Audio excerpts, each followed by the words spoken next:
Good evening, ladies and gentlemen. The September 25th, 2019 meeting of the Anne Arundel County Board of Education will come to order. Please stand for tonight's invocation, followed by the pledge to the flag. O God, we pray to administer that which is just in all educational policies, being ever mindful of your guidance, stir us to action with love, wisdom, and understanding. I pledge allegiance to the flag of the United States of America and to the republic for which it stands, one nation, under God, indivisible, with liberty and justice for all.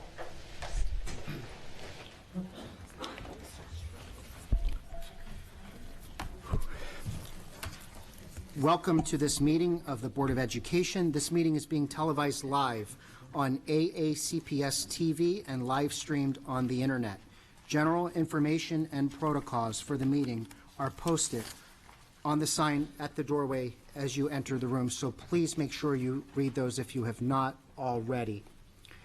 Before we begin tonight, the board would like to welcome Boy Scout Troop 1 from Severn, Maryland to tonight's board meeting. They are here tonight working toward their achievement of the Citizenship in the Community and Communications Merit Badges. So as an Eagle Scout, I just want to say welcome to all of you.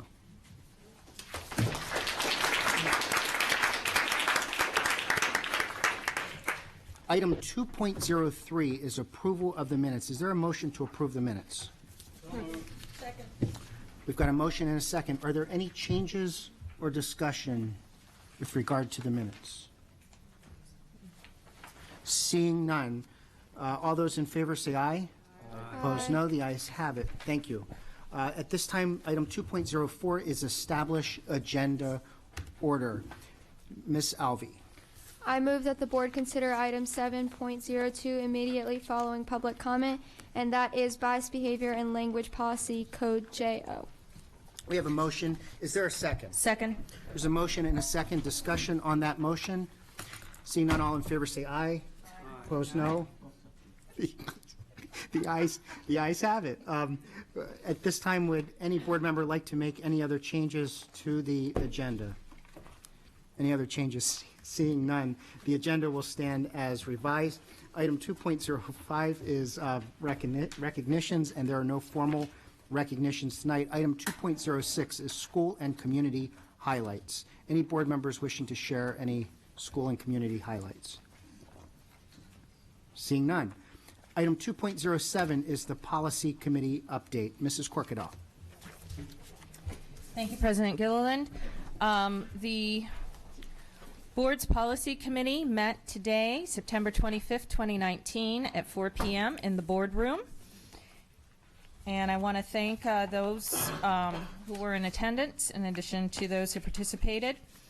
And in summary, we have recommended that the review of policy GC and the policy of JP, which is employee leave, as well as student sexual harassment and misconduct, be forwarded for board consideration with minor edits.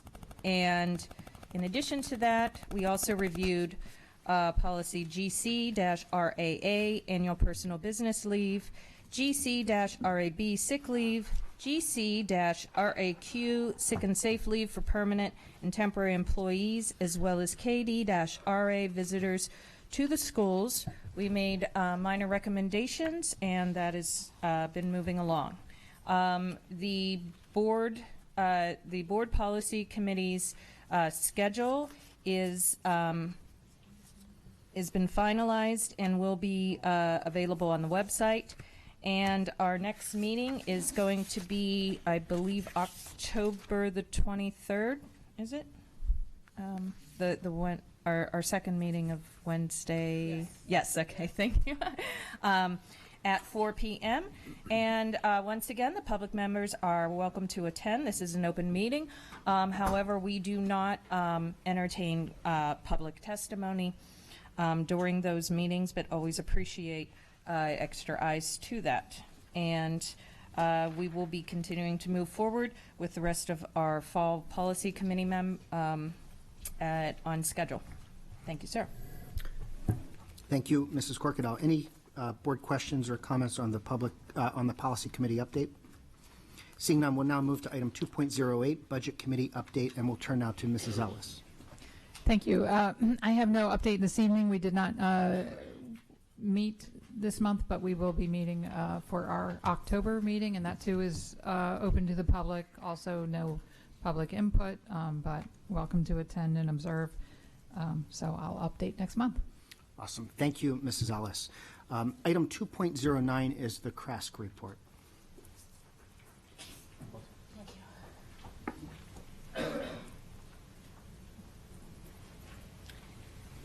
Good evening, President Gilliland, Vice President Corkadell, members of the board, and Dr. Arlotto. My name is Pariti Cherry, and I'm the CRASC Secretary of Education. At last week's meeting, we discussed the addition of new executive positions to our board. Some of our ideas include a marketing director, an environmental liaison, regional representatives, and a secretary. Once the additional positions are created, we will amend the CRASC Constitution and ratify the changes at the General Assemblies in the fall. Regarding the article published in the Capital Gazette on September 5th about Meade High School, CRASC is saddened and appalled by the way Meade was portrayed, and we appreciate the efforts by members of the board and residents in the Meade community to attempt to repair the disparaging media coverage. As previously mentioned, we are scheduling meetings around the county to increase accessibility for students. I'm pleased to announce that we will be holding our first off-site meeting on October 2nd at Old Mill High School. A November meeting is scheduled at Severna Park High School, and the December meeting will be at Glen Burnie High School. On Friday, September 13th, middle school coordinator Brenton Meade represented the Middle School Voice and CRASC at the first meeting of the Mental Health Task Force. The task force is identifying contributing factors to the mental health crisis in our county, and Brenton established relationships with other members of the force. He is also restructuring the Middle School Council, a subcommittee in CRASC, so that all schools that serve middle school students, including charter and contract schools, are represented and have access to CRASC regardless of attendance at meetings. The Middle School Council has been busy communicating with students using Google Classroom and connecting with middle school advisors. On Saturday, September 14th, President Connor Curran, Educational Liaison Caroline Finn, and I had the opportunity to attend a mask student workshop presenter certification training at Thomas Stone High School. During the training, we learned how to be an engaging presenter, organization and planning, and the importance of respecting diversity. After a full day of training, the three of us are now officially certified to lead mask workshops at the Fall Conference, Legislative Session, and Spring Convention. For the 2019 through 2020 school year, CRASC is challenging students to increase attendance at our Wednesday night meetings by implementing the CRASC Cup. Schools with the highest representation each marking period will be awarded the CRASC Cup trophy to display for the upcoming quarter. We are excited at the many new students we have met and are hopeful that our off-site meetings and some friendly school competition will continue to increase participation. Thank you, and I appreciate the time to give you an update about what's happening in CRASC. Thank you so much for that update. And I just also want to acknowledge Connor Curran, who's in the audience tonight, CRASC president. Thank you for being here. I love the wave. Item 2.10 is the PTA report. Ms. Rivera, welcome.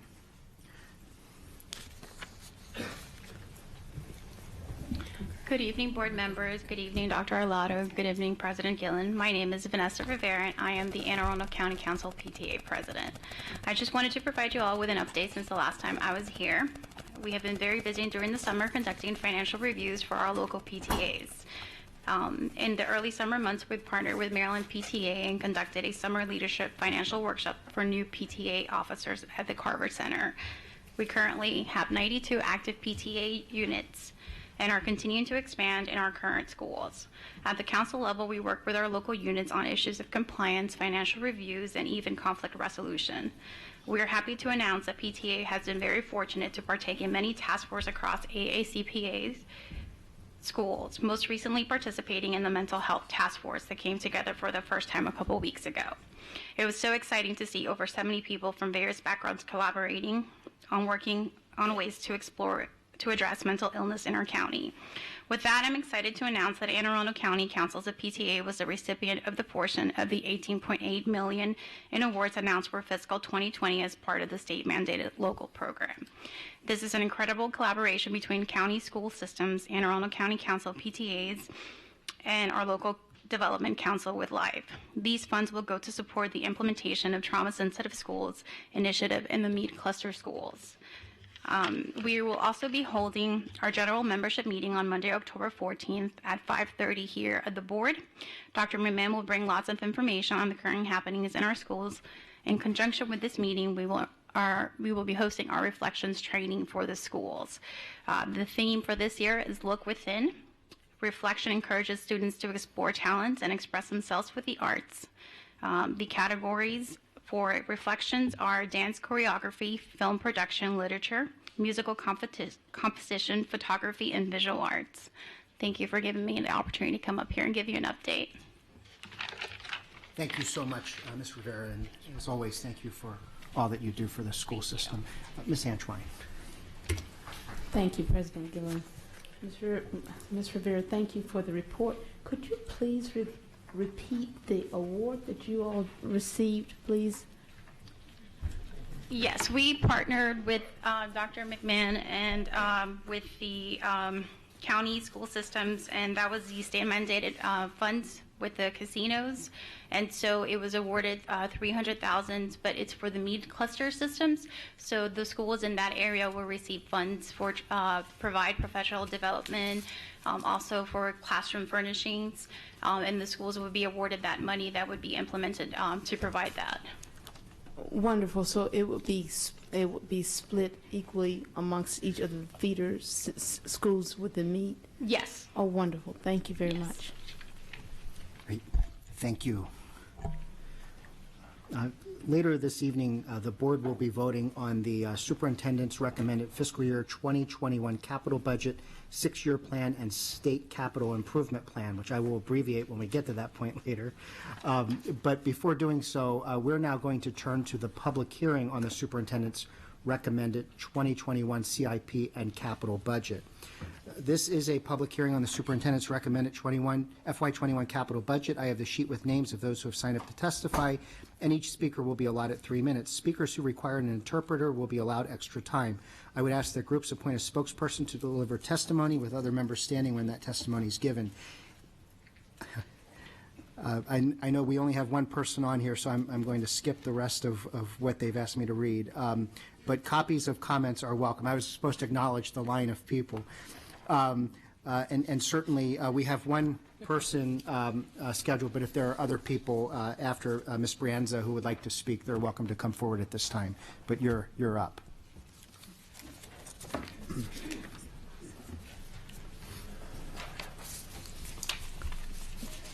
Good evening. Dr. Arlotto, President Gillen, members of the board. I have to say, I think this is a first for me to ever be speaking in a budget hearing of any kind and be the only person talking. My name is Jennifer Brianza, and I represent the Fundle Middle School Construction Group. I'm sure by now those of you that have been around for a while are probably real tired of hearing me speak.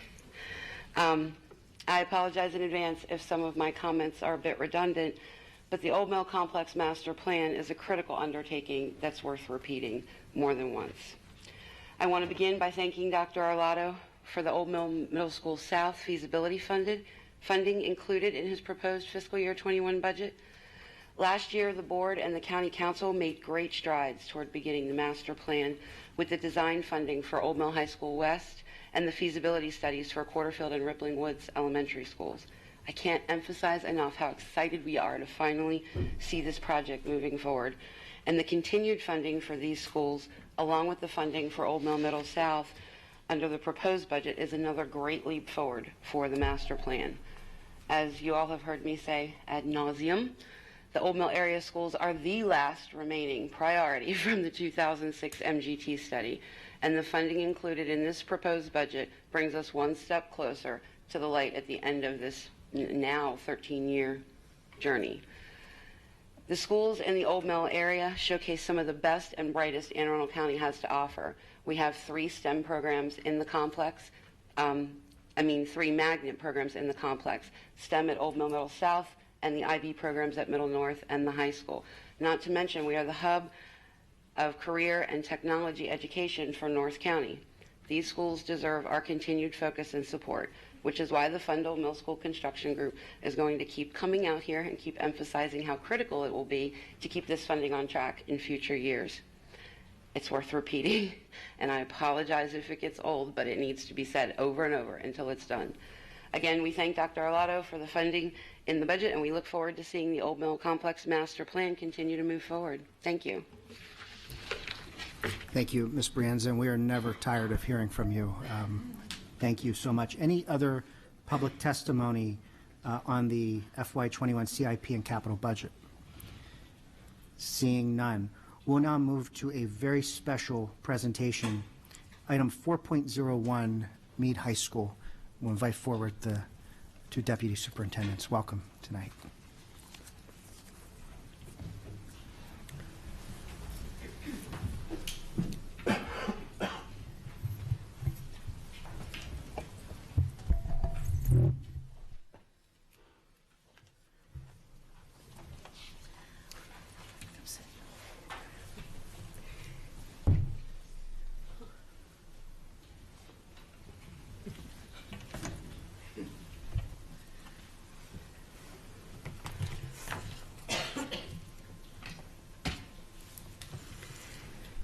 Good evening, President Gilland, Vice President Corkadell, members of the Board of Education, and Dr. Arlotto. For the record, I am Monique Jackson, Deputy Superintendent for Student and School Support, and I'm joined this evening by Dr. Maureen McMahon, Deputy Superintendent for Academic and Strategic Initiatives. As requested by the Board at its last meeting, we are providing an update about the opportunities and supports that exist for students at Meade High School, as well as the challenges that need to be addressed. During the last board meeting, there was a request for the 2018-2019 arrest data. We have requested this information from Anne Arundel County Police and will make that information available to you once we receive it. The Meade discipline data for the same time period, 2018-2019 school year, indicates that over half of the 900, which is 432, office referrals at Meade High School were generated by 9th graders. We see the number of office referrals drop to 92, which is 9.6% for the senior class. As students become more acclimated to high school and build relationships among peers, they are less likely to receive an office referral. In fact, in each of the last 2 school years, more than 90% of the Meade High School students received 1 or less office referrals. And included in that number is the more than 80% of the total population that received 0 office referrals. Of the referrals last year, 37%, which is 337, were for insubordination or disrespect. 30% of the referrals, or 268, were for tardiness, truancy, or leaving class or school without permission. And 20%, or 177, were for physical or verbal altercations. And 5%, which equates to 44, were for either weapons, drugs, or theft.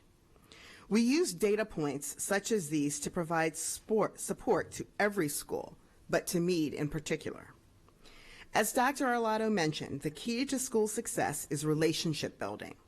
This is critical at Meade High School, where structures, culture, and leadership support building relationships.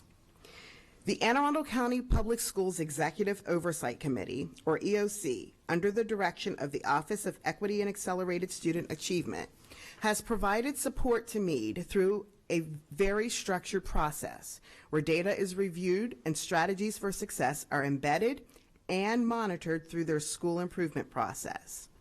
Over the past 3 years, Meade has been one of only a handful of schools that are part of this EOC process to assist with elevating all students, eliminating all gaps, and providing opportunities for all students.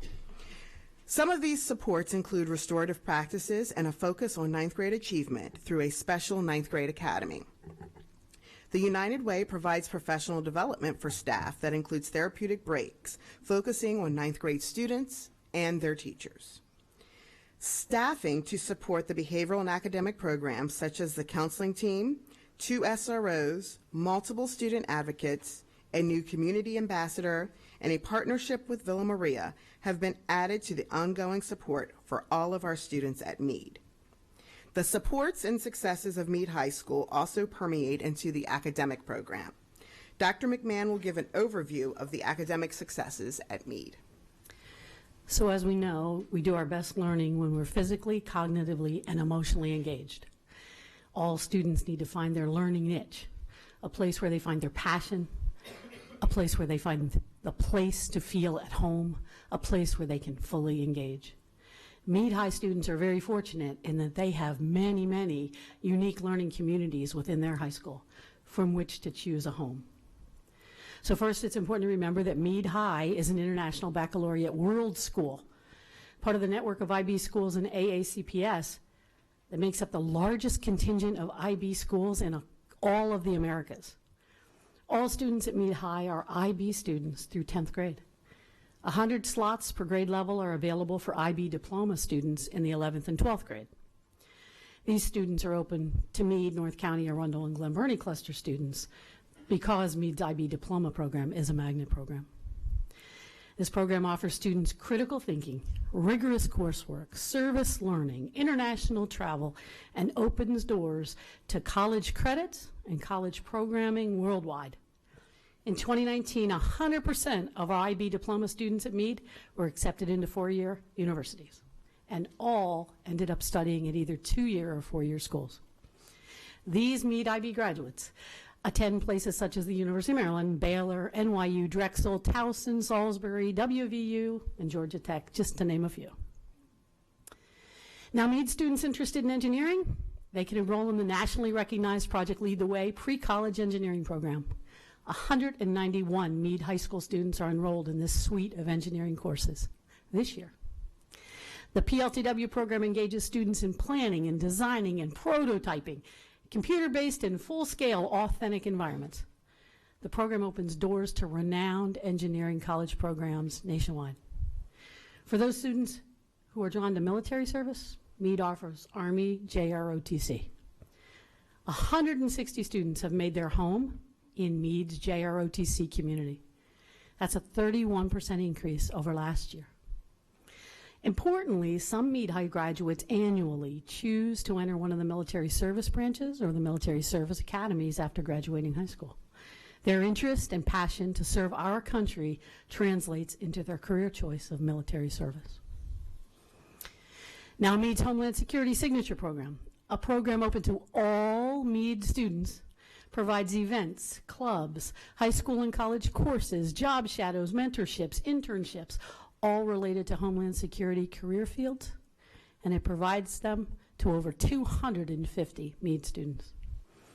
Meade's Homeland Security Signature Program is led by a large community-based team of government and industry professionals from the greater Meade area across the Baltimore-Washington corridor.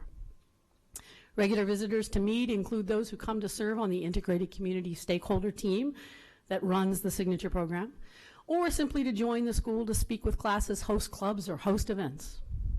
These visitors include professionals from the NSA, U.S. Cyber Command, DISA, DHS, CIA, FBI, AFCEA, the U.S. Army, Lockheed Martin, Northrop Grumman, Booz Allen, Leidos, L3, LG Tech, and I could list many, many, many more.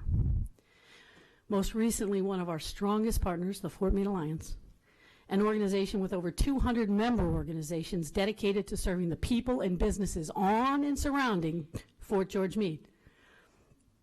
They worked with us to submit a proposal to the local development council to build and implement a cyber center and virtual cyber range inside Meade High. The $381,000 grant was indeed funded, and the work has begun. It's beginning with a 5-fold expansion of computer science course sections at Meade High during this school year. Not only does Signature provide a learning community for hundreds of Meade students, many of these same students call Anne Arundel Community College home while they're still in high school. Tens of Meade students earned 15 to 40 college credits toward their Homeland Security college degree at AACC while studying at Meade High last year, and many more will do the same this year. And then we have our AVID program, Advancement via Individual Determination, one of the most successful student support programs across all of AACPS. AVID targets students in the academic middle, but the program strategies are offered school-wide to all Meade students, as well as a full AVID cohort immersion program serving 265 committed Meade High AVID students. AVID students learn how to study, how to communicate, how to plan for their future. They visit colleges and career fairs, seek guidance from tutors and career professionals, and learn how to advocate for themselves personally and professionally. In 2019, 63 AVID Meade seniors sought college admission and were offered over $6.5 million in college scholarships. AVID has truly provided thousands of Meade students a caring, yet very challenging and rewarding learning community for over a decade. Finally, we all know that students don't live and thrive on academics alone. It's important for us to nurture well-rounded students. At Meade, this translates into presenting students a diet rich with clubs and sports, organizations, competitions, and internships to complement the suite of strong academic offerings. Through our AACPS operating budget, in concert with over $1 million of Department of Defense competitive grant funds, we offer hundreds of Meade students opportunities to play 3 seasons of sports, participate in competitions such as History Day, Science Fair, Cyber Patriot, play and sing in our bands and our choruses, learn and engage in STEM and cyber clubs and events, travel to museums, attend professional conferences, and meet with hundreds of community professionals annually. It really is this intricate system of academic and co-curricular offerings and supports, and the amazing educators and community-based professionals who commit to offering these opportunities to our students that make Meade High an amazing place. Simply #AACPS awesome school to call home. So Meade, just like our other high schools, is a thriving school with opportunities for all students. One of my favorite areas of Meade High School is the Media Center. In the Media Center, there are flags representing the national heritage of the students at Meade High School. This is a visual representation of what we all know to be true, that although there are challenges at Meade High School, a diverse student body, community support, focused leadership, and strong teaching and learning also thrive there. Thank you for the opportunity, and we are open to any questions. Thank you, Ms. Jackson and Dr. McMahon, for a very good presentation. And I know something that was just requested 2 weeks ago, and you've gathered a lot of data and I think told a great story about a great school. We've got a couple of board questions and comments. Ms. Antwine. Thank you, President Gillen. I want to thank you, Dr. Arlotto. I want to thank you, Ms. Jackson and Dr. McMahon, for this presentation. The request a couple of weeks ago was to address the September 5th article that talked to arrests and citation of our students across the county, and specifically at Meade High School. I appreciate that you all brought up the security concerns there. You brought up the curriculum there. You brought up our commitment to the students and to the community at Meade High School. This was very comprehensive and very appreciated.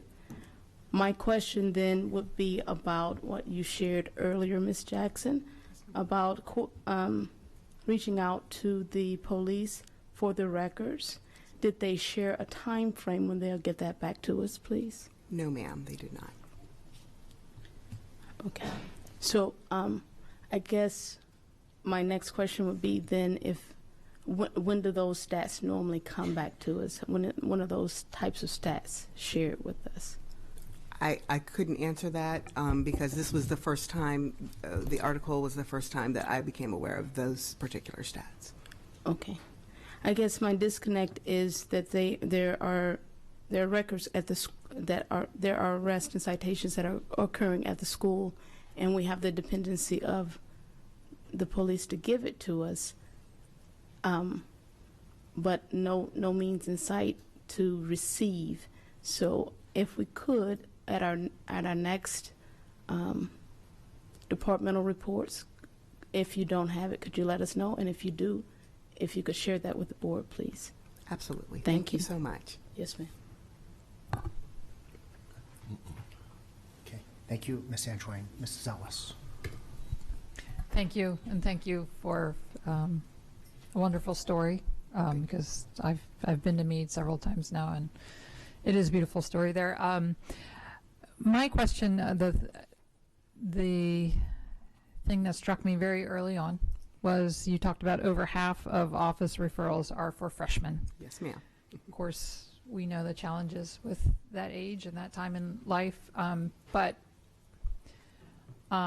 I'm sure we're doing all kinds of wonderful things. You're already aware of that, but can you share for us what we're doing to reach our middle school students to help them into that transition? And then secondly, I've been reading a lot. I learned at the conference for the National Boards of Education, I sat in on a wonderful session of a pretty challenged community that has home visits for their students in the summer and helps them transition into the school year. So that's two questions. If you could speak to the home visits idea or what might be happening, but also what are we doing to reach our middle school students to help them? So let me start with your second question first. We absolutely implement home visits. If there's a school who does it on a regular basis, it would be Meade High School and several of our high schools, our middle schools. I cannot speak to the number of homes. I know that sometimes it's targeted. I can't speak to the number or their process, but I do know that we're well aware of that research that's been out for a while, and I can even speak to when I was a principal at Annapolis Middle School about 9 years ago, that was something that we were even doing in the community based upon some of our high school partners. To speak to your first question, which was, I forgot already. I'm sorry.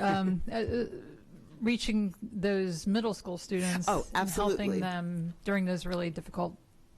Absolutely, that's a really great years. question. We know that transition years 5th to 6th, as well as 8th to 9th, are very difficult, especially when you are essentially taking two schools and bringing them together into one. You know, what we call high school principals are essentially mayors of small cities.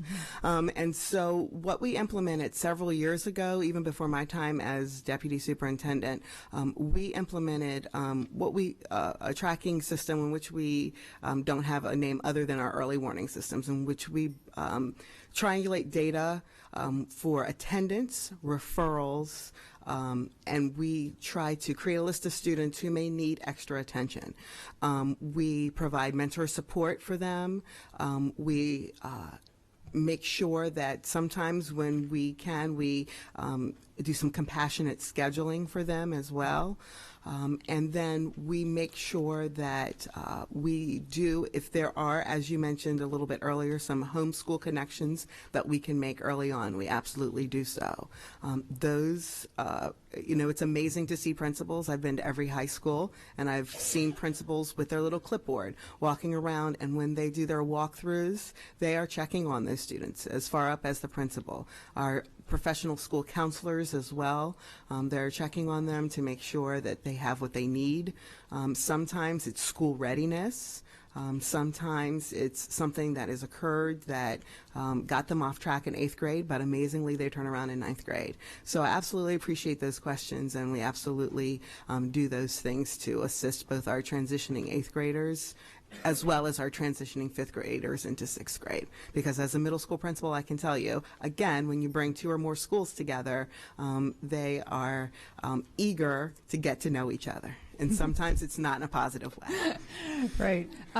Just real quick, back to the home visits. Yes, ma'am. This one particular district that I was really impressed by, they have it's a day in the summer that's a community day, and Yes. those teachers are in throughout the community, and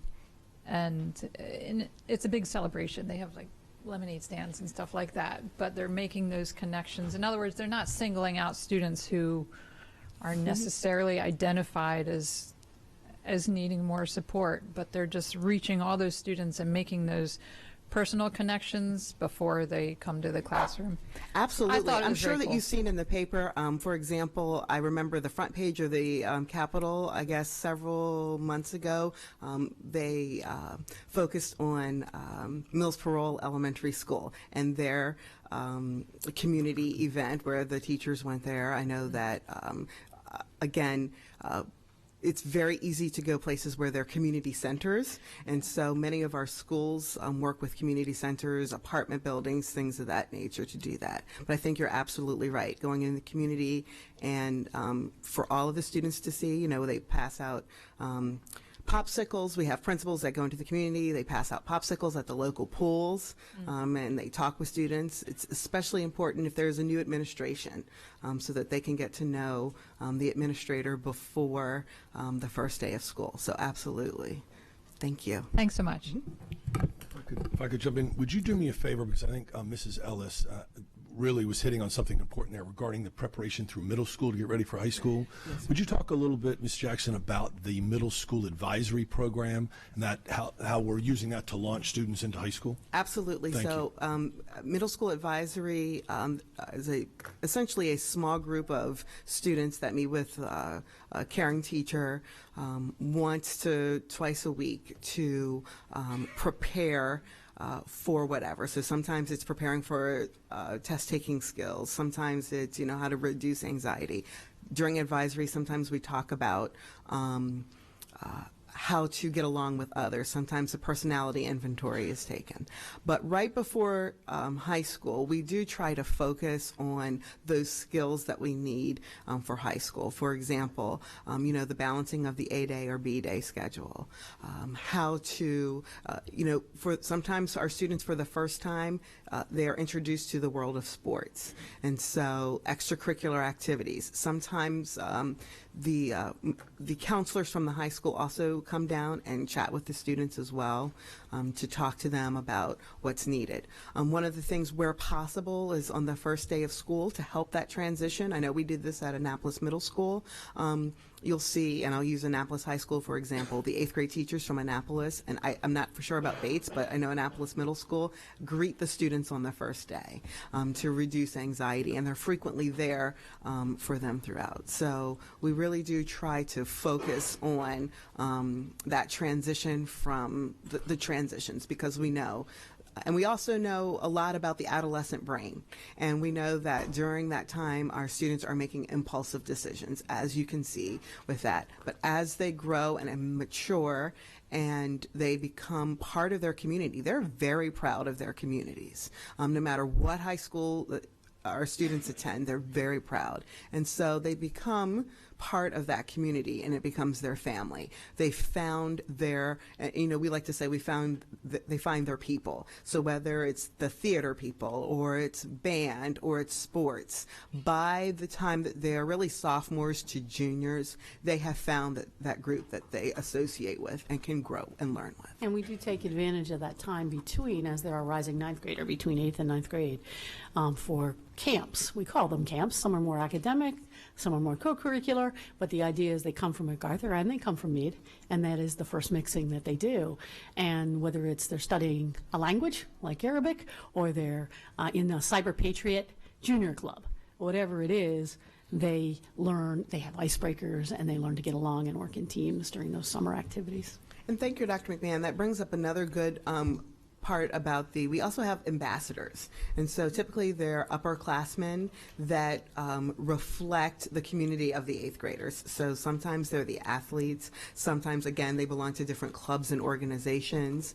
Sometimes there are students that are aligned with a particular program of study. You know, maybe they're their signature students or what have you, but so that they can ask questions, because they don't want to ask adults questions. They would rather ask their peers questions. And so, but as I say frequently, is it perfect?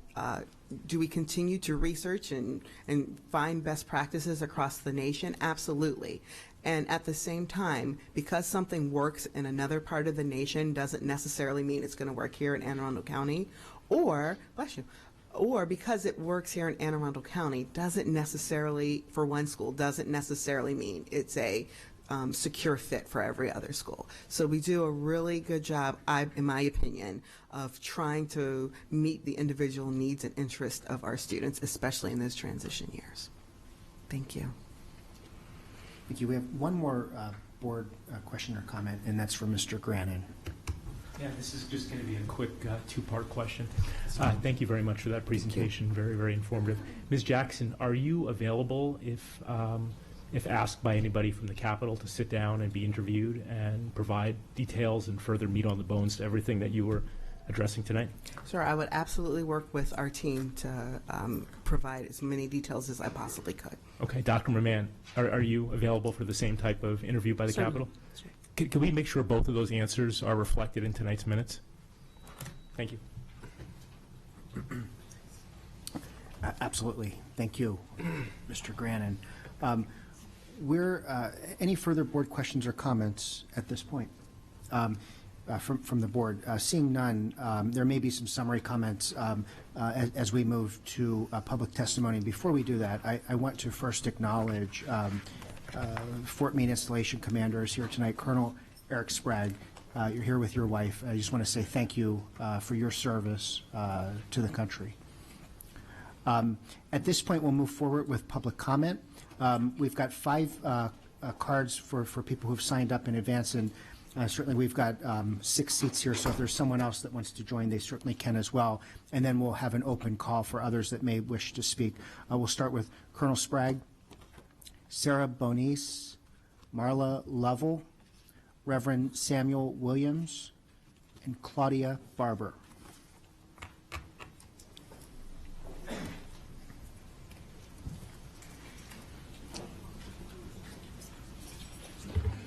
Good evening. Oh, okay, sorry. I'll be speaking, Meade. Good evening, President Gilliland, Vice President Corkadal, Superintendent Dr. Alano, and board members. I'm Sarah Bonice, and I am the school liaison for Fort Meade. Basically, I support military families and schools here in Maryland, especially in Anne Arundel County. I come to every board meeting, just about. Recent press about Meade High has hurt our hearts and communities. Recently, as we have all noticed, the youth of the world are leading the way, speaking their minds and asking questions. So I'm able to share with you parts of letters written by young Meade High alumni. I think you have copies? Copies of the letters? Yes. Okay. Okay. And I'm pleased to present this. So, the first letter, Dear Anne Arundel County Board members, my name is Cameron Foreman. I'm an alumni of Meade Senior High. I work in the Department of Pharmaceuticals in Columbia, Maryland, and would like to speak on a positive light on behalf of my alma mater. There has always been a negative limelight with the standing of Meade High School. Meade High has provided a setting to prepare young teenagers for their future endeavors. Meade High also offered a variety of different role models that helped shape me into the person I am today. Throughout my 4 years at Meade High, administrators were very adamant about strengthening not only my wisdom and life skills for life after school, but for all the students, informing us about knowledge and how to avoid the wrongdoings that we may have done to minimize our mistakes for the next situation. Coming into Meade, I could have been identified as a troubled child, insubordinate child, doomed for failure, the very type of student named in this article. But with the constant persistence of teachers, administrators, and coaches, I graduated on time in 2014. The first letter is from Cameron. I would not change anything from my journey at Meade High School, the struggles, my naive actions, even my disciplinary consequences all led me to meet positive, powerful people that I would not expect to still have an impact on my life today. To conclude, Meade High is not a negative school. There is nothing that occurs at Meade High that does not occur at any other Anne Arundel County school, but the limelight has not shined upon those specific schools, just Meade. Let's unify and direct the energy to strengthen the already strong Anne Arundel County Public Schools. And you have the other two letters. I ran out of time. We do have all three letters that were just given to us. Okay. So thank you for sharing those copies. And thank you for your testimony tonight. Please. Sure. Whoever wants to go.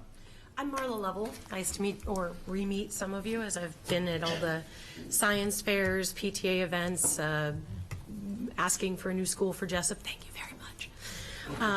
I actually had this beautiful, or what I thought was beautiful, thing written in my car on the way in here. But I believe, is it Dr. McMahon? She covered almost everything, so I'm just going to read through it and hope I get an echo of sentiments. Good evening, members of the board, with a special nod, of course, to Miss Elvie for joining as a student representative and fellow Mustang mom, Miss Candace Antwine. Thank you so much for echoing and teaching us a lot about your son. He is quite a gentleman.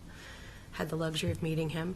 I'm joining here this evening along with other members of the Meade Cluster community to reflect on experiences, opportunities, and areas that benefit the Focus Meade Senior High School, or benefit from Focus. I would like to begin with the fact that my son Danny chose to attend Meade, and he has been in private, public, and magnet schools, specialized university camps, and other courses in his 15 years of academia. He had so much support from staff that worked at both MacArthur Middle School and the high school that he was certain this was the best choice. He surprised me in his freshman year last year by making a very mature choice to opt out of the North County STEM lottery because he saw a huge opportunity at Meade. He met teachers he liked, programs he loved, including Chinese, Homeland Security, Project Lead the Way, and the theater arts. It's something that was close to his heart, because his father had done very similar programs. In fact, he worked on the lighting board in the Meade High School Theater 25 years prior. I believe that is still there. It might be the one that actually worked for their last theater production. I should mention, that he was not great on paper, but had a wonderful academic history, and I believe he was even accepted into MIT after years of being rowdy and having issues. I came from Howard County, but I moved to Anne Arundel and dug into volunteering with gusto, advocating for programs that teach kids to be self-reliant, solve their own challenges, and know how to critically think through roadblocks and peer conflicts. Excuse me, I just got a little nervous there. As a bonus, it would also be great if they had a really fun time doing it and got to know each other. These were skills we realized that even large numbers of adults haven't quite mastered. It's a great hope that if we teach them common sense early, maybe they could teach us later. I'm sure we've all had coworkers that could benefit from that. Danny now has really cool, highly experienced mentors from the engineering department, the Homeland Security Signature Program, the Chinese language instructors, community partners, the chair of the English department, and some really fantastic gentlemen who teach history. They have passion and interest in current versus historical events, and definitely work with the tenet of teaching history so we don't repeat history. Meade is definitely... If I please summarize. Oh, thank you. I had a couple of suggestions for the fact that we have programs that maybe the community at large isn't familiar with, and I could summarize with Homeland, engineering, theater, et cetera, is that these programs are there, they have budgets, they've been given fairly large grants, as the doctor had mentioned, but what we're finding is that they're kind of going by the quiet side. They're not being enforced. They're not, for instance, my son, when he went to schedule his classes this semester, he wanted Chinese and engineering and a number of other honors courses, but he was told that it would conflict with his IB cohort classes. So there are other programs of study there that are gaining a lot of grants and a lot of work opportunities, but they need more focus. And also with our theater department, we lost Mr. Kapersky and Mr. I just got a little nervous and forgot his name, but the music director that left. They were so instrumental in just focusing kids on all these great things. And I guess what I'd like to say is there's a lot more there than people even really know about. And I'm kind of surprised myself at how much I've really grown to love it. And thank you. Thank you. Thank you.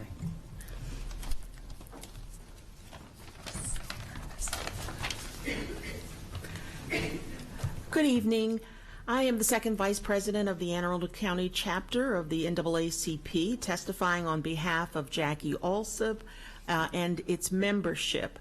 I come before the school board tonight to address implementing a zero tolerance policy for students engaging in biased behavior against other students. In the wake of a September 13, 2019 incident involving football players at Arundel High and Severna Park High schools, it is time for the school board to re-examine effective consequences for students engaging in biased behavior which incites school disturbances and amounts to harassment in a racially hostile school environment. During the September 13, 2019 incident, a player reported that he was called a racial slur by a Severna Park High School football player. It is insufficient to send a letter home to parents. Why wasn't the victim believed? Where is the effort to implement consequences such as removing such players from the football team for 2 or more games and suspending players for the entire season? Where are the consequences such as suspension from certain school activities or expulsion from school? These actions could well fall with the consequences of a timeout and temporary removal from class as a first offense. But during the course of a year, the Anne Arundel NAACP receives many complaints of similar allegations of racial slurs being made against students of color or nooses found on school property. What we don't see are concrete consequences for this behavior.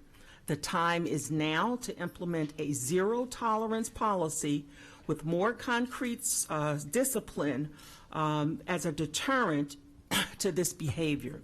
The NAACP condemns this behavior and refuses to accept the letter home to parents as the sole remedy without further action. It could be coaches, it could be referees. They should be given the authority to implement game suspensions to students engaging in biased behavior because it ultimately leads to school disturbances and other harassing misconduct you read about in the newspaper. When it happens, no consequences that we can see. Parents witnessing such behavior should remain diligent about reporting these incidents. Under your existing and draft student code of conduct, a biased behavioral offense may result in a referral to the CL program or some interventions. That is not enough because most biased behavior incidents incite a school disturbance and amount to a racially hostile school environment. The numerous complaints the Anne Arundel NAACP receives are evidence. This problem is not being deterred. We want to see statistics, but most importantly, we want to see concrete discipline implemented against offenders. Thank you. Great. Thank you for that. And just for clarity, we are going to have a general public comment session momentarily. This is specific to the Meade High School presentation at this point. So Dr. Didoni. I'm just a companion right now. I'll be back. Excellent. Any other public testimony at this point on the Meade High School presentation? Yes, sir.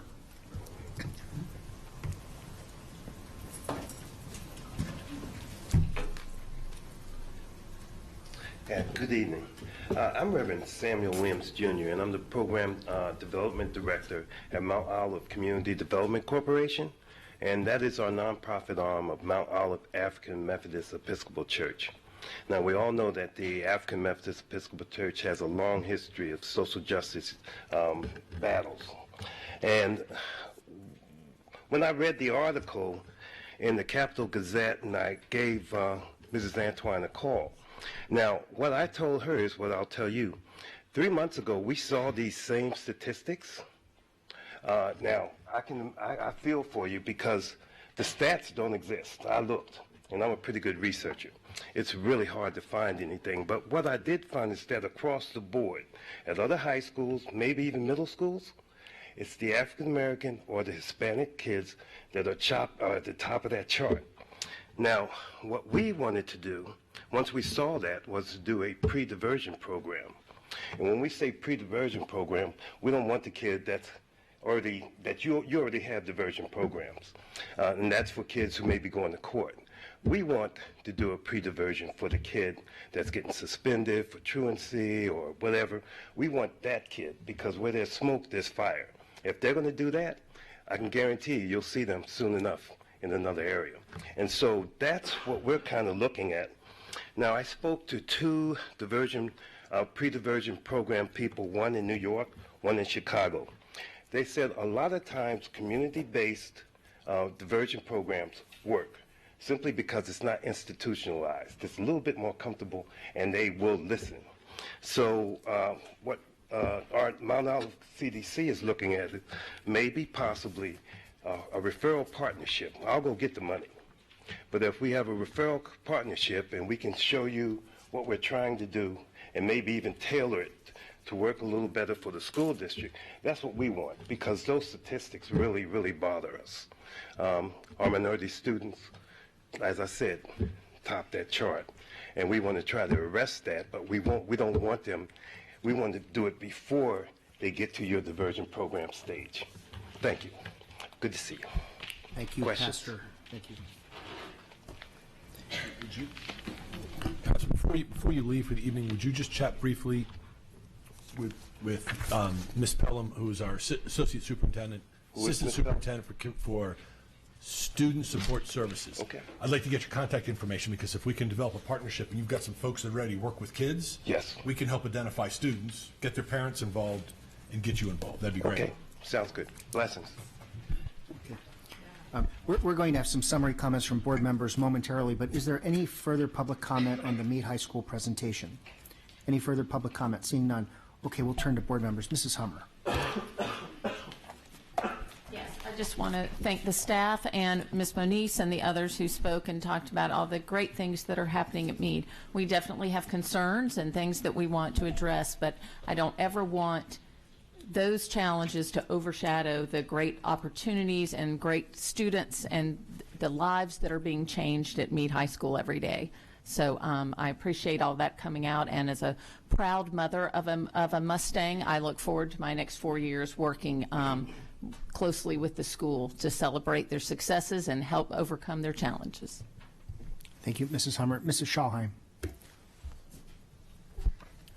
I first wanted to thank Ms. Jackson and Dr. McMahon for the presentation. I thought it was fabulous. I also loved hearing from the public testimony about all the wonderful things that Meade does. I've only been to the campus a few times, and I love the steel drum concert every spring. I love hearing about the cybersecurity programs. I think it's all very fabulous, and those are the things that need to be in the paper.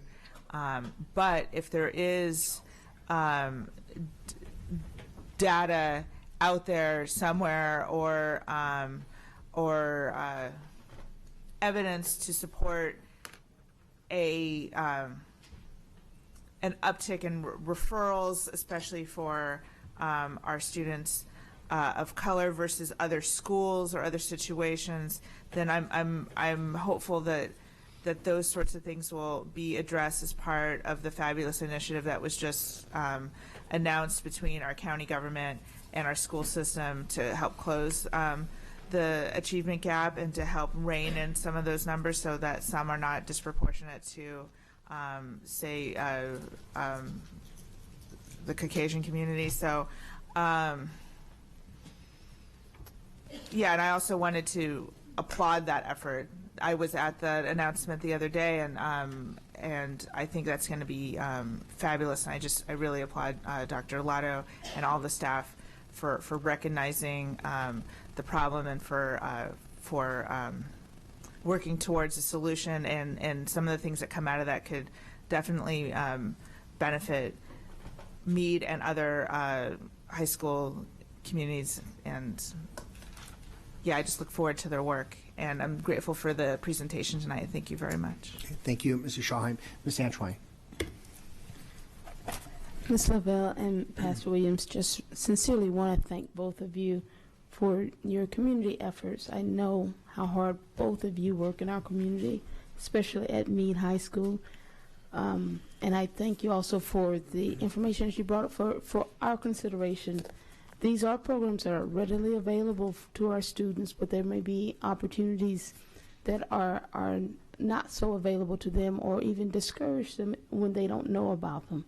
So that in itself is something that we can utilize, promulgating this information as you did tonight. Thank you all for that. And also ensuring that whatever may be interfering with them taking advantage of those opportunities is eliminated. So thank you. Thank you, Ms. Antoine. Any further board questions or comments on the Meade High School presentation? Seeing none. Again, thank you, Dr. Arlotto, Dr. McMahon, Ms. Jackson. We'll now move to public comment. Again, general public comment at this point. Anyone wishing to speak on an item not on today's agenda may offer testimony during this public comment portion of the meeting. Speakers are allotted 3 minutes each and may not allocate their time to others. A tone will sound when time has expired.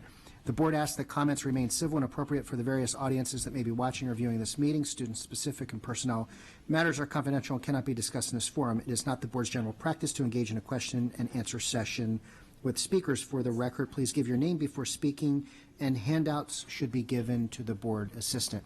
We've got a number of cards, and I'll just do the first group of 5, if that's okay. Holly Kleiderline, Kenneth Starks, Jennifer Masters, Tracy Brennan, and Eliza Bird.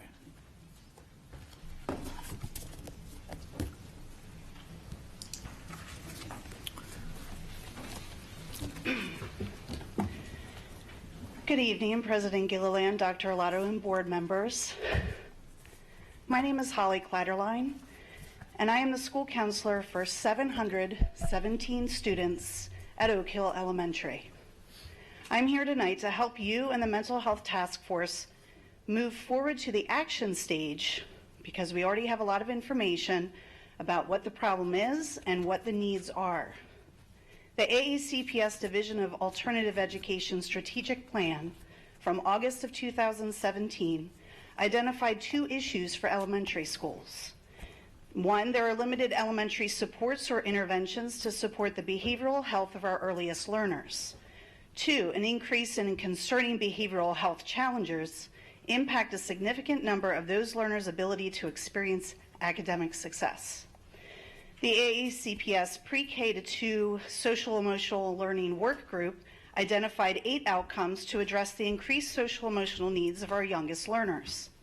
The first outcome is to establish universal, targeted, and intensive supports, and the second is to establish school-based behavior support teams to effectively prevent, intervene, and support students.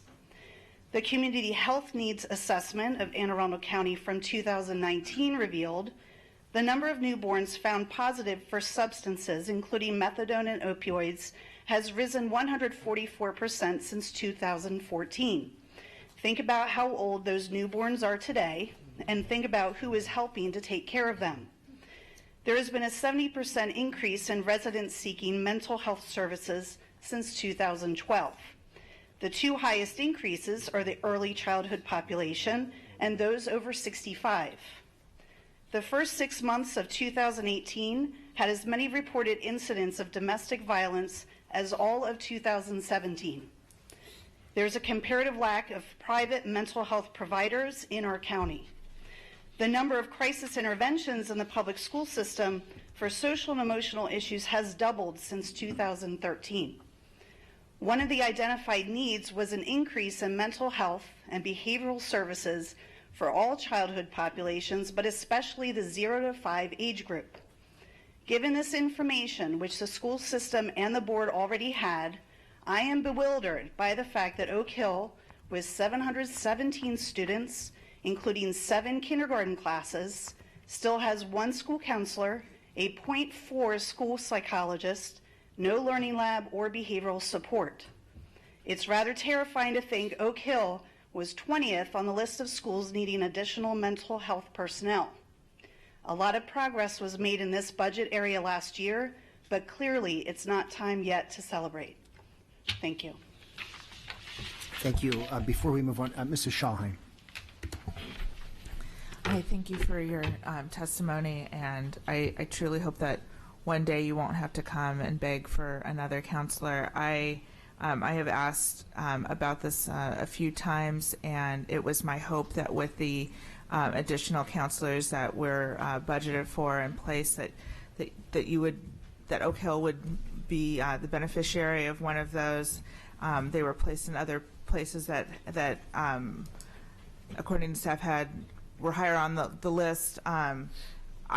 This is on my radar. I desperately want to see some relief given to you and your caseload, and I'm going to keep fighting for you. And for your understand that. I would be here if I had a second counselor too. I would still be testifying for all the other counselors. No, I don't blame you for that either, because even if you had to, you still wouldn't be near to the recommended ratio of 250 to 1. Right. Thank you. Thank you. Thank you very much. Yes, ma'am. Hello, my name is Eliza Burkes, and I'm a senior at Annapolis High School. During my freshman year of high school, I was at Glen Burnie, and during that time, I was in a program called Cat North, where I got to do, as we all know, Cat North is a program where you can do different things like hands-on work for stuff like baking and pastry or Cisco, or one of my favorites, such as voting. But unfortunately, I couldn't finish Cat North because I had transitioned to Annapolis High School. I wasn't able to join Cat South at all, but during my time there for the last year, actually, just nervous. I think that we should encourage more students to join these type of programs such as Cat North, or have more programs at the school, because a lot of students aren't really fit for a classroom environment. Some students don't really like sitting in a classroom for 86 minutes, to be honest. Some would prefer hands-on work morally. And there are a lot of students that are deciding, such as myself, to join trade school because they have more interest in that. A lot of kids don't go on to college because they prefer that. I think that we should have more programs that encourage students to, join these programs in order to have a head start in life, rather than the select few that get to go to Cat North or Cat South. And I also believe that we should have more programs such as FBLA, where they can learn more things to do in the future, like being a business leader or having a lot of other things. Just being able to do more physical activity and have fun and find something that they love doing. Thank you. Thank you very much. Ms. Antoine.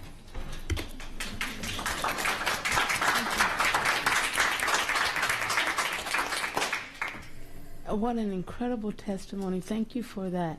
I had a question for you.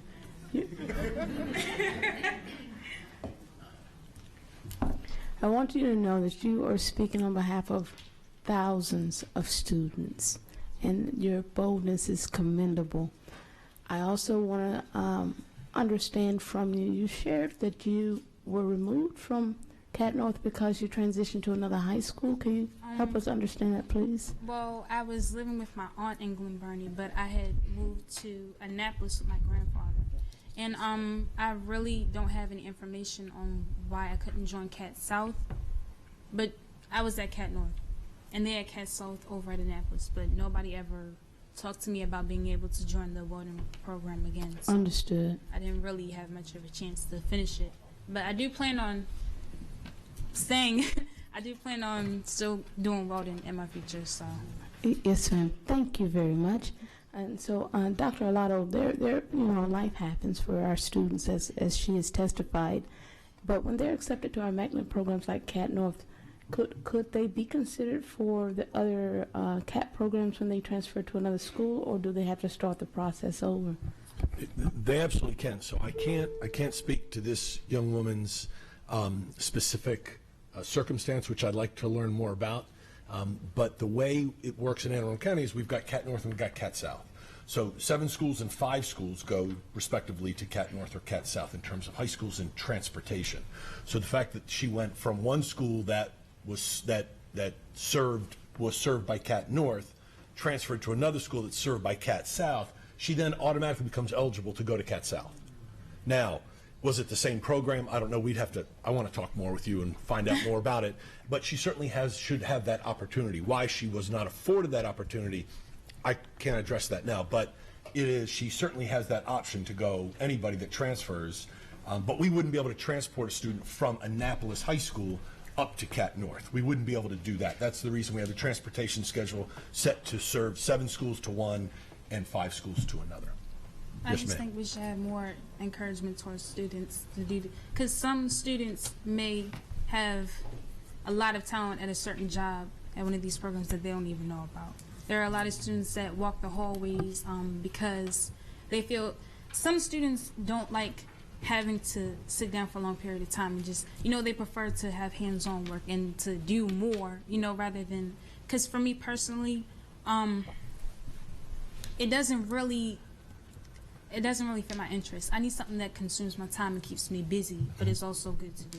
And I think welding is one of that. I just think we should have more programs for students like that so that they can go on and do stuff like that and find a liking in it. Or maybe stuff like FBLA at the school so that they can be more connected to the schools, meet more people and be able to do something like that they love, or find, just something. Sorry, you are 100% correct, and I'm just letting you roll. You do it because you're saying much better than I certainly do. There's no question about it, right?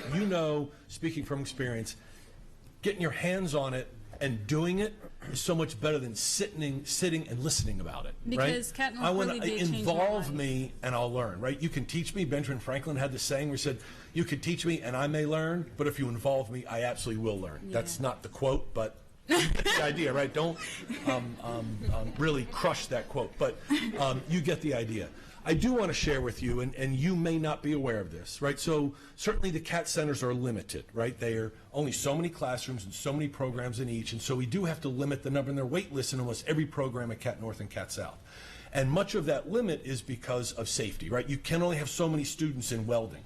You can have so many students in small boat repair because the teacher's got to be responsible for the safety of the students because they're handling tools and chemicals and those kinds of things.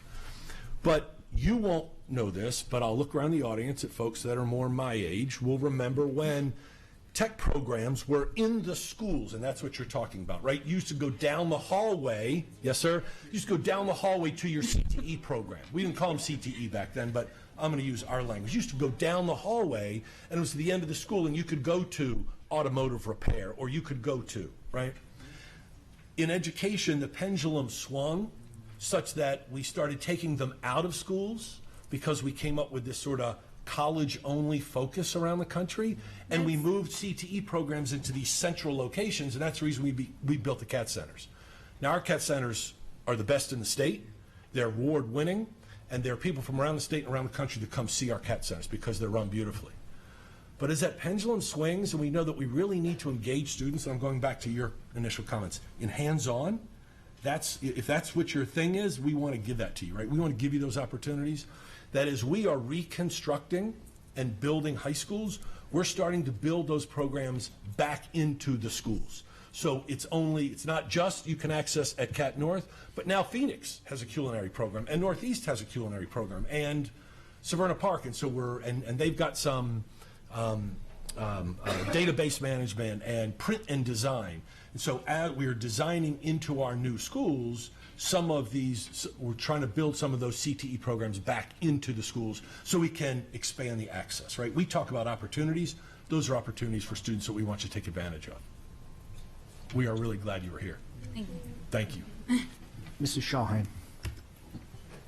I actually don't have a question anymore because Dr. Arlotto, you just answered it beautifully, and I'm really happy to know that the pendulum is swinging back, and that those things are going to be more available. Those types of programs are going to be more available in our individual high schools and not solely and only at the two CAT centers, however fabulous they are. So thank you for answering that. And let me also add to that for the public that we're focusing, because we know we're not going to get every child in every program, and so we're also really focusing and spending a lot of time, Dr. McMahon and her team, on internships, right? Here's another place where you can do your academics at the school and then get out of the building and go do an internship, really. And that's another place you can get your hands on the work that you might want to do. And so we've got about 40% of our seniors now that are finishing with some kind of internship. We'd love to have 100% leave school with some kind of experience. And sometimes that experience is not great, but there's a lot you can learn from doing something you don't like, right? You can say, you know what, I don't need to spend any more time doing that. I need to focus my efforts somewhere else. Thank you. Yes, ma'am. Good evening. My name is Jennifer Masters, and I'm here tonight to talk about a transportation issue that I've been having. On August 12th, I contacted the transportation department. I'm sorry, I'm nervous. You're fine.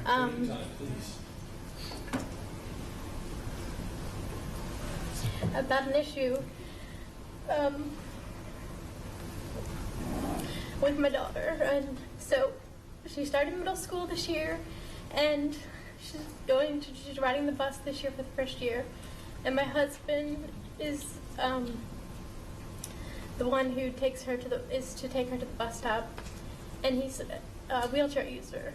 So I contacted the transportation department to see if how close the bus stop was, and I was concerned because our neighborhood has no sidewalks, to see if there was an instance where we could either move a stop to our road at the end of the road so he could see her from our house, or if even they could pick up at our driveway.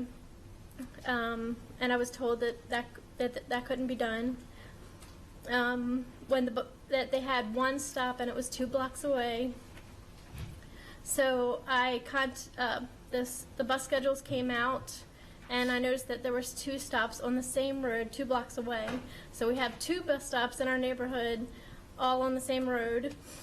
I contacted, I found out that we have 3 6th graders on our road alone. And I made another attempt to contact the transportation department to see if maybe one of those stops could be moved to our road to help accommodate us. And I never received a response back.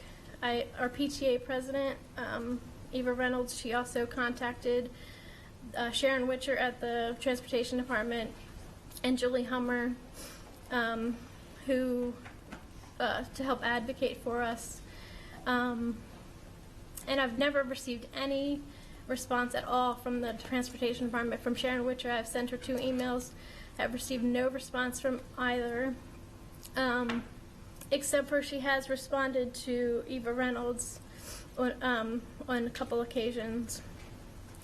On the second day of school, we realized that we have the 2 bus stops, and there's 4 students in our neighborhood that are utilizing the bus in our neighborhood. 1 girl at one stop, and the 3 children from our street are utilizing the other stop. The bus driver, and we noticed that the bus driver travels down our road already. So I again asked if there's a way to move that stop over to our road. Okay, and I basically didn't receive any responses. I finally received a response from Alex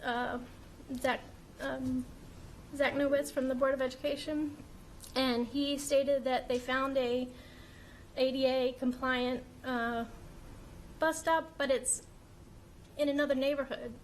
So we would have to travel through, my husband and my daughter would have to travel through Pasadena Elementary School, cross a major road, Pasadena Road, just to catch the bus.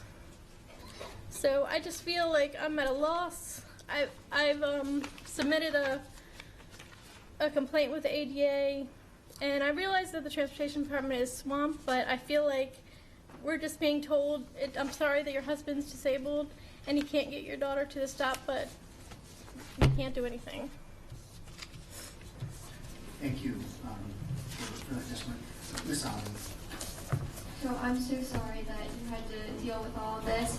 I would like to direct the superintendent to please ask his staff to help accommodate for the situation as quickly as possible. We're certainly glad to do that. This is not new to us. It's been brought to us by several parents, Ms. Reynolds included. I know our transportation staff has responded 2 times that I know, because I've seen the response. And I know it's not the response you wanted, but I know that our staff has been out there to look at the stops. I asked them earlier this week, I think it was Monday, it's all confusing to me, to take one more look at it based on what your request has been. And so the transportation department is taking another look at it. I met with Mr. Shaknovich this morning to ensure that that was going on. So I know that there have been responses. I know the responses, they're not what you're looking for. We believe that the current route and stops are safe and accessible. There is a sidewalk that I know students can access on the upper side of the Pasadena Elementary School, but I've asked them to take another look at it to see if we can make the accommodation that you are looking for. There are no promises, but I asked them now for the 3rd time to take a look at it, and we will do that. Yes, ma'am. Mrs. Shaw. I just have one question. The bus already travels by your house on the... Yes. And there's 2 stops on the other road, and the only people at the 2nd stop, they all live on our street. So they would be happy if they could just move the stop at Catalpa at Chestnut over to Spruce, like Spruce and Hamburg. Then the 3 students who are on our road can go to that stop, and they could eliminate 1 stop, and she already goes down our road anyway. So it goes right past your house? Right past our house. So I guess I would just encourage, all right, you don't like my way I'm asking, that's fine, but I would like to encourage an addition of, if the bus is traveling literally right in front of the house, why can't the bus stop? I don't know. I agree. I really don't want to get into a debate and talk about transportation now, because I just don't think it's appropriate. I want to look into the issue further. I'm aware of it. We've agreed to take another look at it. But a question like that, Ms. Schalheim, a bus travels in front of the house, and why can't you just stop? Because our buses travel in front of thousands of houses every day.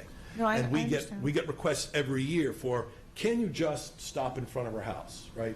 No, and I don't want to, please, I'm not trying to minimize the fact that your husband's in a wheelchair. I'm trying to say that we are operating we're transporting over 60,000 students, and we get requests all the time, can you stop in front of my child's daycare center, my child's karate studio on the way home, in front of my house? And we can't make all those accommodations, particularly when we're looking at our transportation trying to be more effective and more efficient.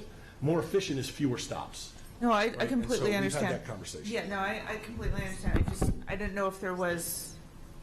Well, I'll ask you later, but I completely understand what you're saying. Thank you. And the other thing I would just add, and a couple more board members would like to speak to. Certainly any decision that's made by the superintendent of schools, you're able to appeal to the Board of Education. And I just want to caution my colleagues on the board right now, by making too many comments showing partiality here, you would have to recuse yourself from the eventual vote should this person appeal to the board. So I just want to caution the board at this time, using Dr. Arlotto's advice, to not get into this debate here in public session. Mr. Grannon. Okay, thank you, Mr. President. With that advice in mind, I'm not going to comment other than to say, I think, just as a point of clarification for Dr. Arlotto's response back to Ms. Schalheim, at least as I understood it, and I'm not kind of tipping my hand as to which way I would, vote on this if it ever came before us, but the proposal was sort of stop neutral, if you will, in terms it wasn't adding a stop, it was moving a stop. So I actually would like to hear from Mr. Shaknovich tonight as to what is the problem, why there cannot be a stop here? Is it because there's a lack of a sidewalk? Is that the reason? And we're going to, as I said, we're going to go back and take a look at it with the transportation team, and then we're going to make a decision about what the parents' request is. Thank you very much. Thank you. And I've been waiting to hear from you all night. I just want to say we got 11 days, go Navy, beat Air Force. So, please. Good evening, all. Board members, Dr. Alotto. I'm here to my name is Kenneth Starks. I'm here to represent Annapolis Education Commission. We have several topics, and I'll be brief with them. The first that we discussed in our previous meeting was the ability to have more than 48 hours for non-emergency bus stop switches or changes that we can have, that the parents can be notified within those within 48 hours through the mass communication that you use. The second will be, gotta come off my glasses, I'm getting old, the possibility for Wally H. Bates Middle School to have a student resource officer. I know that's a murky water, a murky conversation, but being a staff member at Bates Middle School and then one at Annapolis Middle, I can see the need. Topic 3, Parent Connect issues for parents who just got on the original Parent Connect and now it's changed, the format's changed. What could be done to assist those parents to adjust quickly? Some parents, I know for a fact, it took 5 years for them to get on Parent Connect. And that's going to start that whole process all over again. Their kids will be in college or not by then. I want to go forward with, it's, the fourth one is a little, it has a couple columns in it, a couple abbreviations or whatever. Would like bus tracking application and reliable transportation for students with disabilities. Long commutes up to 2 hours and 40 minutes. Cause the students to miss 74 days of school. And 800 buses already have GPS installed, and other school systems do provide tracking system for parents. And can these things be done for our, for all of our kids? And thank you for your time. That's really all I have. And thank you for your time. I appreciate it. Thank you. Mrs. Schalheim. Thank you so much for your testimony. I appreciate it. I guess this is a question I'd just like to put out in the universe and throw to Mr. Shaknovich for an answer. How about next meeting, since we have the transportation report anyway, is why I know that our own fleet of buses, we contract to, I think, 19 some odd contractors, and I know we don't necessarily have GPS systems in those, but I know we do for our own fleet of buses, and our own fleet of buses is only for special needs, and I would like to know more about piloting at least a tracking program, an app to track where your bus is for those set of buses, and I just want to know more about why we can't pilot that. We have the GPS system there, and we know that these apps are readily available. Then I want to know more about what that might entail and cost, and why can't we not at least pilot this to prove its worth, so that people don't stand out waiting for their bus. And at the beginning of the year, it's always a mess. And quite rightly, we're transporting 63 some odd thousand kids every day. But it would just take the edge off, especially for those populations. And then I'd also like to know back from staff about the SRO question at Bates Middle, and if there's a list. I'm sure there's like a wish list, and like where Bates might be on that list. And I agree with, we can always improve our communication and on this and on everything, and notification to parents about bus stop changes, I think would be brilliant. I don't even know that the bus drivers know who's on their own bus, but it could be like it could be just another reminder, like make sure parents, you check the website, because changes are always happening. And I know that we've started to do that, and I just encourage us to do that more. And I'm really grateful for your testimony. Thank you so much. So I'm sorry to jump in. Let me address a couple of those things. Well, for Ms. Schalheim. Okay. And then, but you sit right there and listen, because they were your questions. Sure. Right? Let me start with the SRO issue. Bates is not on the list for SROs because Bates is inside the city limits, and so our Anne Arundel County Police Department cannot be SROs in those buildings. They don't have the same authority. So we are in conversations with the mayor of Annapolis, and I'll be meeting soon with the new police chief. I used to meet regularly with the previous police chief, and I will meet. He and I were together in the same room the other day, and we got a chance to catch up and officially meet, but he and I are going to have coffee or lunch or something coming up and talk about what we can do into the future. But the initial response is they're inside the city limits, so it's a different jurisdiction. One thing, I remember working at Bates like 4 or 5 years ago, and we had an Anne Arundel County SRO in the building.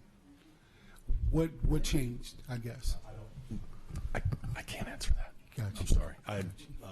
I would leave that to our police chief, but I've been in constant communication with our police chief. Would love to, and everybody knows it, I'd love to have an SRO full-time at Bates. I'm with you on that, but we've got to work it out with police department here in Annapolis, in the city of Annapolis. And regarding the bus tracking app, it's something that we're working on. We're going to try and see if we can conduct a pilot with our 50 buses. It's Mr. Sheknovich's team has already begun the research. I would caution you on saying that that it's out there that the apps work, because some of our initial research is telling us that they're not all that. That's right. And so we have to find one that we find out from other school systems as big as us that work. But his team has already begun that process to see if we can pilot it on the buses that we own, because we have GPS on them. I am thrilled to hear that. Thank you, Dr. Arlato. And yeah, I mean, the purpose of piloting is to see not only if it works, but if it works for us. And I'm grateful that you all are looking into that. Thank you. Thank you.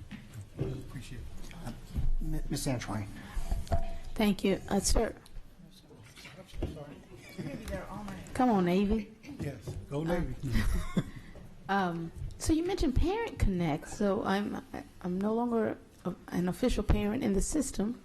Kind of, sort of. In fact, but Parent Connect was a challenge for me from elementary on. So could you share some of the challenges that you're experiencing with the new system, please? Sure. Just for staff, I mean, not even with Parent Connect, just staff in the schools. I noticed that at Annapolis High School, we had to take several days to learn how to go to the new Parent Connect, because it's all married, and I think it's a great idea. It's just going to take time like everything else, right? So with the parents, the biggest obstacle we're facing is reluctancy. You have a lot of parents who are reluctant to join a program, to join this, right? And then they get on it, and they get on Parent Connect, and ironically, the kids' grades improve because now the parents engage, and that's the whole intention. Then you switch the system, and then you start the procedure all over again on where you have to go, and then the same hiccups occur, meaning you go to the parent and you say, okay, we're going to have this training session on how to do it.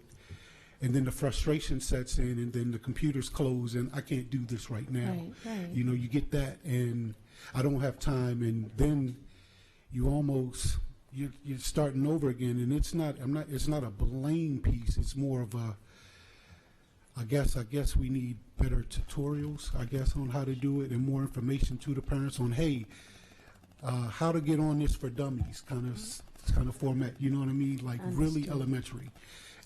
Because unfortunately, I can't speak for on anything, but some parents are, and some people are looking for a reason to say, I knew it wouldn't work, I knew it. So then it almost gives them that out when it doesn't work. and we want to eliminate that out.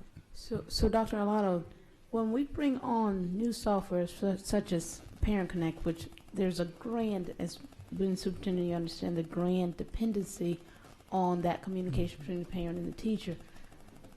Am I understanding that the legacy system is stopped and only the new one is being, or is it a transition where they're allowing the parents to transition off the old and into the new? It is the new system. The new system is up and running. So with that being the case, I believe it would benefit the school system to put out more information about the use of Parent Connect, that change, and also some alternatives to the parents that, like me, it would throw me for a loop. I could tell you that if I had to switch up in Parent Connect, allowing the parents to have some kind of other alternative until they can get set up. So certainly, your latter point, Ms. Antoine, I don't know that we can, we don't have the ability to maintain the old system and have the new system up and running. But point well made, thank you. If the information, there was information that was sent out to parents, there is information on how to log on and how to create your new log on and do those things.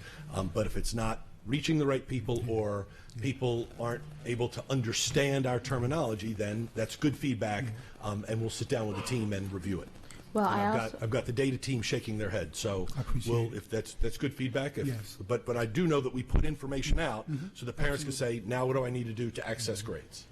Thank you, Dr. Arlotto. I would also request that there be a little bit of change management in terms of the transition, allowing the parents, the students, and the teachers to kind of coordinate together more effectively until we get used to the new system. Mrs. Hummer. I just want to say that we did see it back to school nights, and I saw it at our schools, my children's schools, but also I saw it on Twitter that many of the schools at back to school night had staff and members who were set up there that night to help parents to log in and help to teach them. So they are providing opportunities, and I know PTAs are doing it as well. So they're trying to reach out to parents and help them with that as they come on. I want to thank you for this opportunity. My name is Tracy Brennan, and I'm here to talk about a school resource officer at Bates Middle School. I apologize that I was not seated before this gentleman so that I could approach this prior to his list of requests and initiatives. But as a parent, I have two students in Anne Arundel County Schools. I have a son at South River in the STEM program, and I have a son at Bates in the PVA program. And so we're county residents, but my son does go to a city school. I don't want to overspeak to the issue. I know you are actually meeting now with the police chief, which I was going to give him a call myself. But the question I have is, Bates is an Anne Arundel County public school. Why wouldn't they have the same equity of resources? So as a parent, I would want to see all of my children to have the same sort of safety and security within the school, from internal, a resource officer offers a deterrent for internal and external threats to the students. And I just feel at this point that, it's a county school. What can we do for those students at Bates? I'm happy to work with you. I'm happy to meet with the police chief and provide any additional information at this point. But we're happy with the program, but we're county folks, and we're just looking for some equity of resources at this point. Okay. All right. Thank you. Thank you for your testimony tonight. We have two more cards, Andrew Fox and Kevin Street.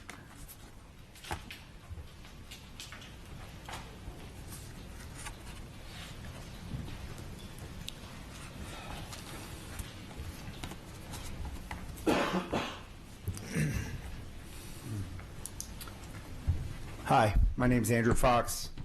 Thank you for letting me speak. I'll be relatively brief. I am a father of Rolling Knolls students. I'm speaking to Rolling Knolls, the community, the new school, and the traffic concerns and safety concerns we have. The original plan for Rolling Knolls, if any of you are familiar, was a very large project, and it consisted of sidewalks and traffic calming.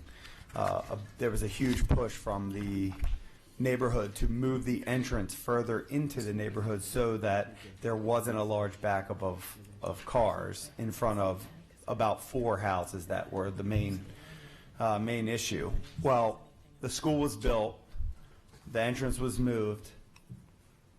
None of the sidewalks on the south side of the neighborhood were constructed on the south side of the neighborhood, so before the bus loop.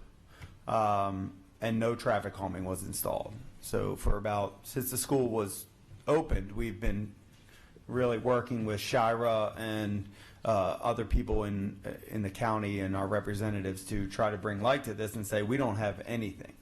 So you come off General's Highway, you turn on Knollwood Drive, you come around the bend. It is a quarter mile, unobstructed quarter mile until you get to the entrance of the school. There's no stop signs. There are no speed bumps.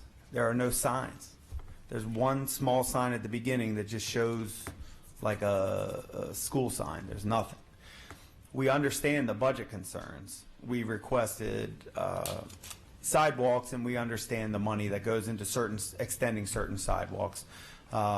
We were requesting sidewalks to the southwest portion in front of 4 houses because that connects the old part of the neighborhood where we have about 7 to 8 kids, elementary kids that walk, but we have dozens of middle school and high school kids that walk that way. So presently we walk on the street to get up to the school, or we walk through the neighbors' yards, depending on when it is, and it's smaller than the normal width of a road. So we work really hard with Shira to shed some light on this because a kid's going to get hit. There's no doubt about it. We have an ongoing traffic study right now to clock speeds and everything else, and we'll see where that goes because that now is placed between the bus loop and the original turn to get into the neighborhood. So pretty much the goal is to shed light on the effort that's been going on for 3 years. We now have a new principal that came in very late. She's very busy. We're going to continue the dialogue with her. We have the county coming out doing another traffic study. When I finally got with the county and they said, okay, we don't have budgets for sidewalks, and the original plan was to put like this crazy traffic calming that had lights and electricity and everything else. I said, I don't want any of that. I want 2 stop signs. I want a stop sign at the front of the bus loop and on the other side of the bus loop. It just cuts it in half. It's a simple fix. It fixes so many things, and it's dangerous every single day. And for 3 years, it's just been trouble. So we're requesting that we have some sort of dialogue with the board to help us put pressure on the county to get us 2 stop signs and possibly in the future consider sidewalks on the south side of the neighborhood. That's it. Thank you. Yes, sir. Good evening, board members, Dr. Arlotto. Everything I say tonight is not to impress anyone, but just to express my observations and feelings. My name is Kevin Street. I have a Doctor of Medicine degree and an Executive MBA from the University of Maryland. I moved to Anne Arundel County to Arnold 3 years ago. My other duties, I coach boys soccer at Annapolis High School. I'm a former professional soccer player as well. And I'm very appalled with the failure rates in the schools at Annapolis High School. I was given a list at the beginning of the school year. We had 346 students that were ineligible to play sports. Just ineligible. That's 16.5% of the school population. That to me should be unacceptable in any institution of education. Furthermore, the population of that 346, over 90% represent the minority population, Latinos and African Americans. Myself, I'm an immigrant. My mom came here. I came here years later.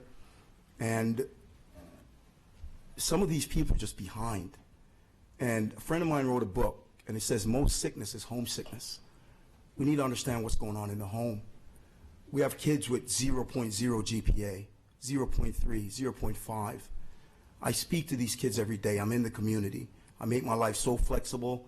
Between August 14th and the end of October, I just literally drop my medical practice, my work and everything, and just dedicate to soccer and talk to these kids. On Sundays, I'm at the Latino leagues down at Bates, and trying to figure out what's going on. Most of these kids are running their houses. They're not going to school. I had one player who missed 74 days of school last year, right? I have kids right now who can't play because they're working 30 hours a week. Where's the American dream? This is impossible. We need to do something much better to help these children to navigate through the system. They have different needs. I heard that young lady spoke eloquently about the CAT program. It requires at least a 2.0 GPA. Most of these kids, they want hands-on stuff. They're not getting the grades to qualify for that. What are we doing? It's an erosion of our society. You know, America is a great melting pot. I lived in England, I've lived in Spain, parts of South America. This is the greatest country on earth. It gives you the dream. My mom was a single parent with 3 kids living in Silver Spring, Maryland. Everyone knows what the rent is like there, right? She has a kid who's a doctor, a lawyer, and a Wall Street trader, and never took $1 from the U.S. government in aid, right? These people are just like me. They want to work hard. They want to contribute to society, but we're failing them. I see them every day. And I'm just trying to figure out what is it that we're going to do? What can we do? There are people like myself who are willing to go into the school and help. I have a network of people that we can put resources together to help. But we need your support or advice on what can we do. All right? Thank you very much for your time. All right. Thank you, Doctor. Mrs. Schalheim. Thank you. Thank you for your testimony. I'm wondering, just like the gentleman earlier in the evening, if oh, I see you were getting up to talk to him. Yeah, no, that was what I was going to ask. So that's great. I'm glad you two are going to connect. But I also want to understand maybe from staff what the qualifications are to play sports, and if there's room there to account for maybe if they're not hitting a threshold of the 2.0 or whatever, but if a student improves over time, and that if that can be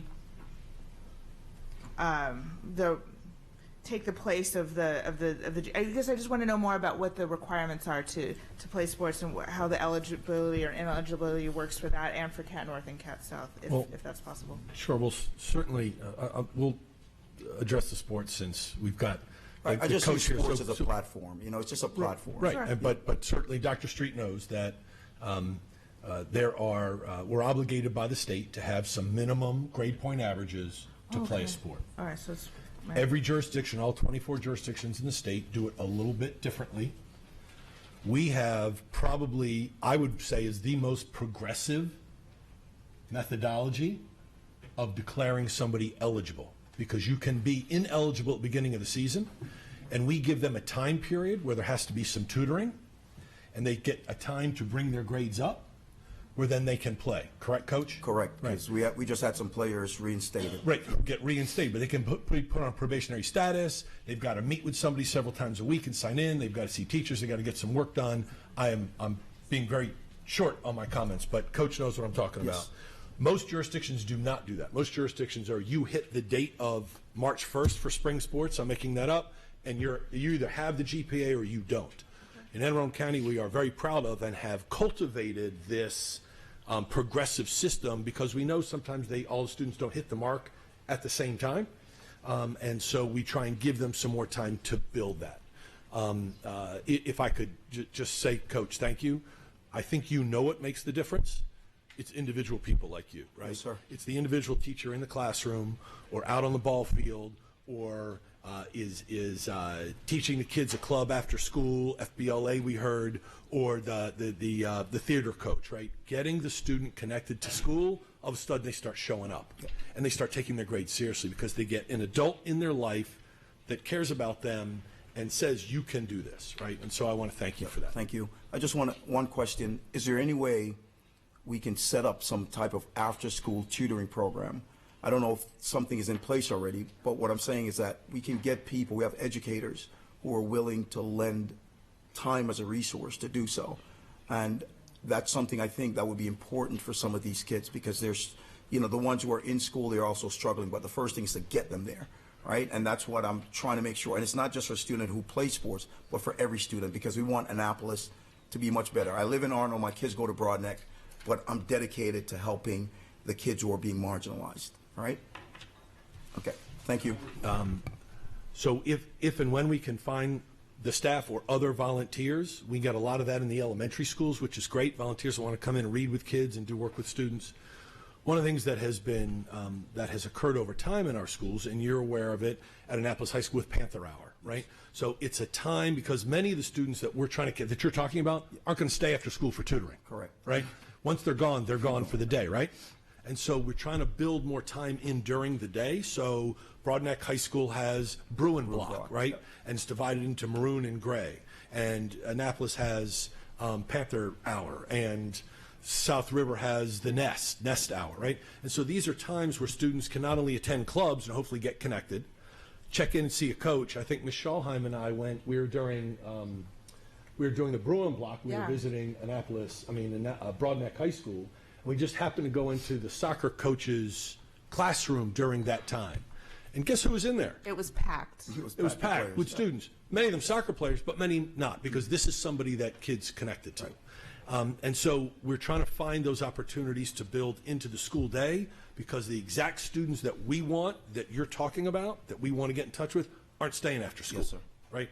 If we even get them to come to school in the first place, you talked about that student that you knew that had 74 absences, right? You're absolutely right. It's unacceptable. But we have to continue to build programs that attract students. We have to continue to find what we call kid magnets, right? Somebody the kids are attracted to, and then that gets them better engaged at school. But those times during the school day, like Panther Hour, give them a chance to go back to their school. I was at Panther Hour today when we got a chance to meet for an hour, and they're out there going to their classrooms to getting help from their teachers. Okay. That's the All right. point. Thank you very much. No, thank you for being Good here. night. Is there, with regard to the requirements to get into Cat North and South, is there any sort of, to reach those kids and improve their success in school, is there any sort of minutes on a probationary status to then work up, just like you're doing with So the short answer is no. There isn't a progressive program like that, because we have so few slots and so many students that want to apply. But what we do is we have exploratory programs in the 9th grade. And so we encourage more and more, counselors are encouraging 9th graders to get into the exploratory programs, so we get the hook early. So they go for a semester, and during that semester, they're getting the transportation there, and they are able to engage in 4 different programs of their choice.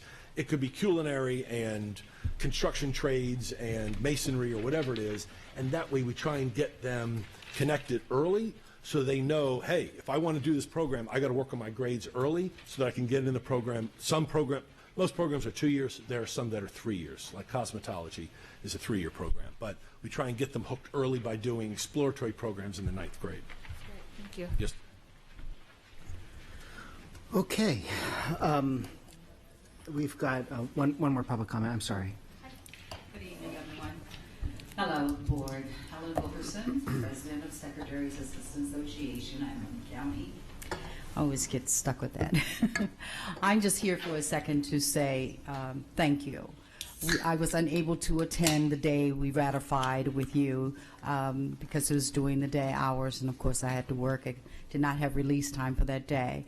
And from our members, we kindly wish thank you very much.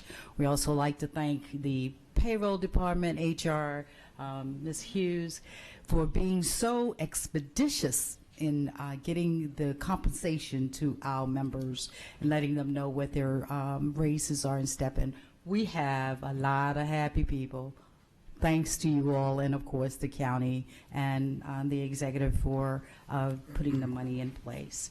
And at this moment, I just like to, if you have not received the invitation, I'd just like to re-invite you and inform you about the SAAC and the ACPS Joint Professional Development Day effort that we're having for the first time, which will be at Brooklyn Middle and Brooklyn Park Middle from 8 to 3 on the 15th of October. If you get a second, we'd like to see you stop by and see what's going on. This is really big.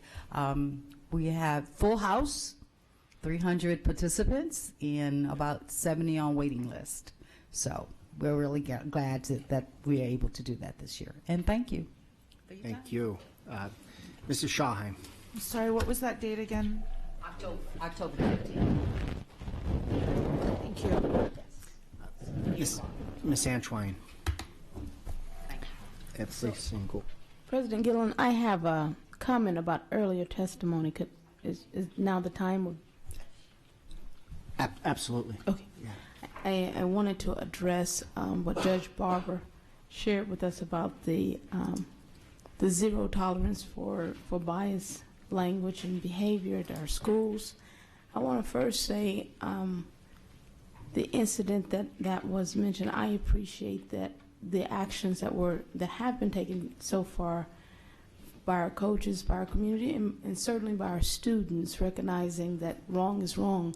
The zero tolerance comes in the form of everybody, and it takes a sincere effort. Tonight we'll address biased behavior and language, and I think that an incident like this proves that such policies need to be updated, and that our stance as a county, as a county system, as a state entity, our stance on how we treat each other makes all the difference in how we do that together. So we'll start tonight with policy and move forward from there.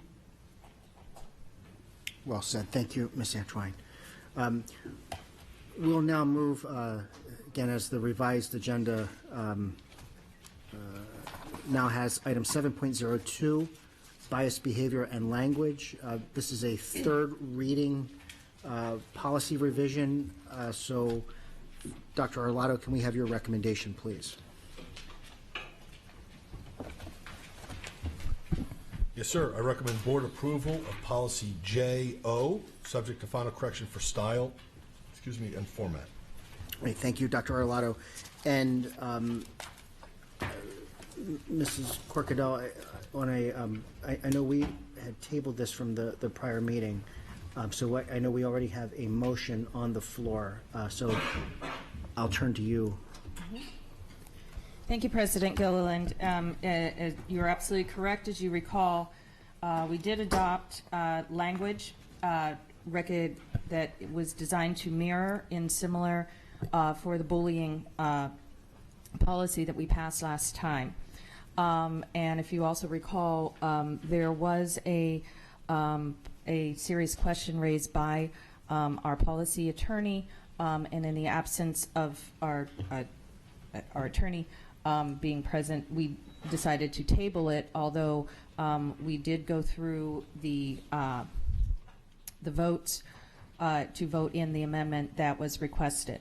And so based on information obtained since then with legal counsel, I would like to formally move to rescind the motion that was originally provided and instead propose a motion that we adopt policy JO as presented in the third reader with the following amendment: that nothing in this policy is and this is going to be, my apologies here, essentially what we want to do is reference back over to bullying based on legal definitions and state law and federal law.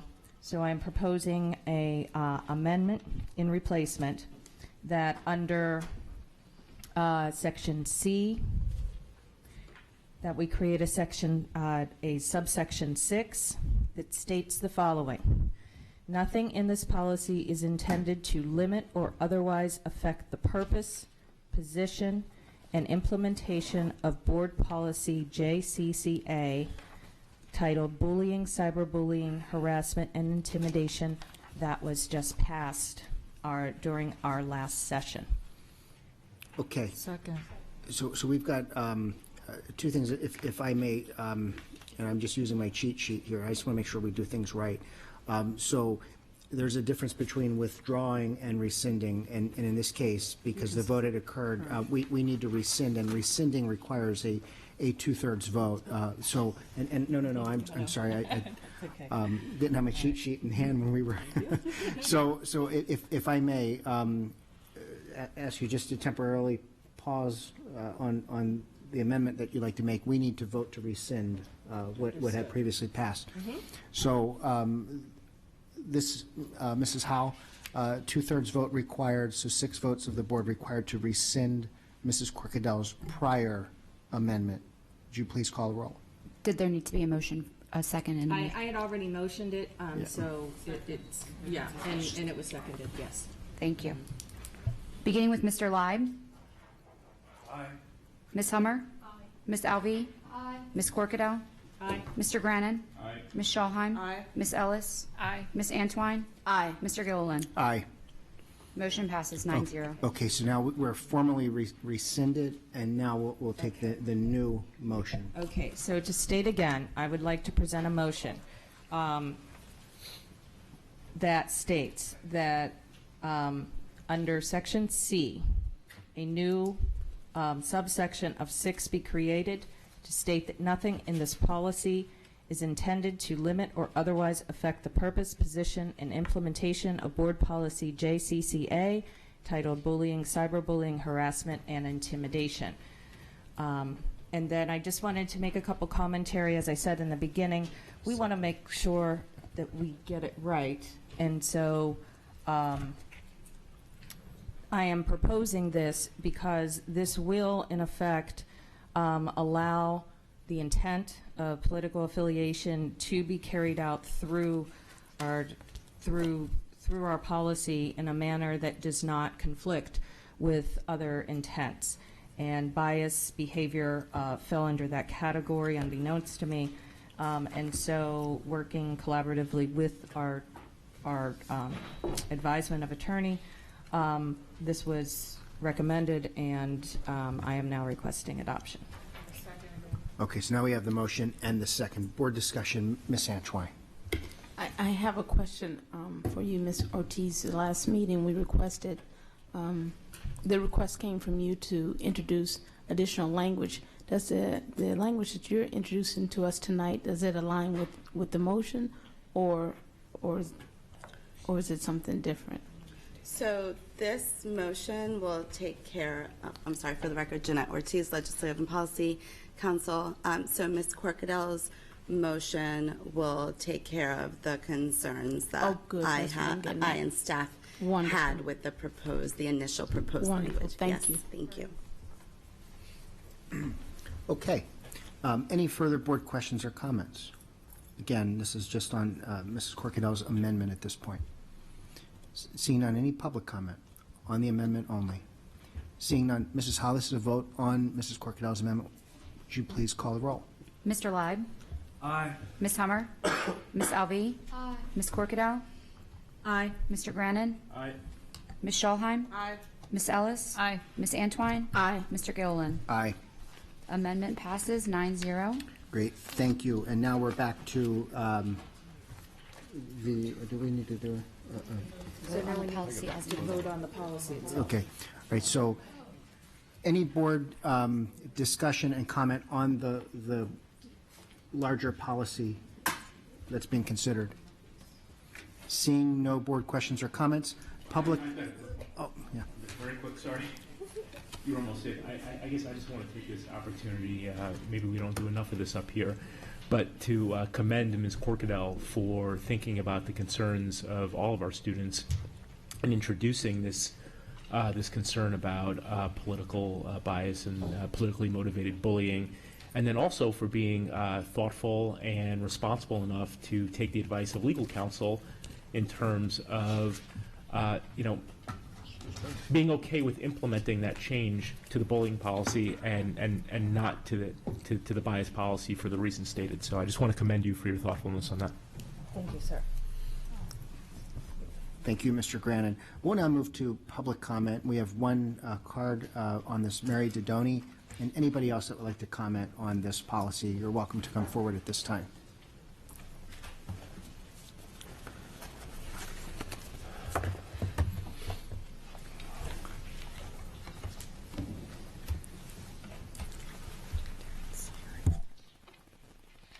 Hello, President Gilliland, Dr. Arlaudo, members of the board, staff of AACPS and senior leadership, and representatives of the public, both present tonight and watching us online, or who will be watching us online.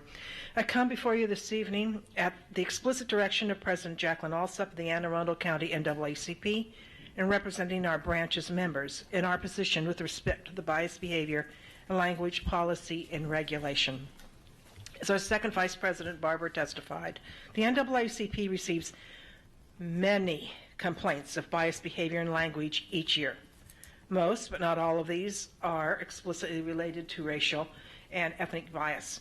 Not all of these make their way into the complaint system, and we hear of more than we receive. I suspect you've heard it too.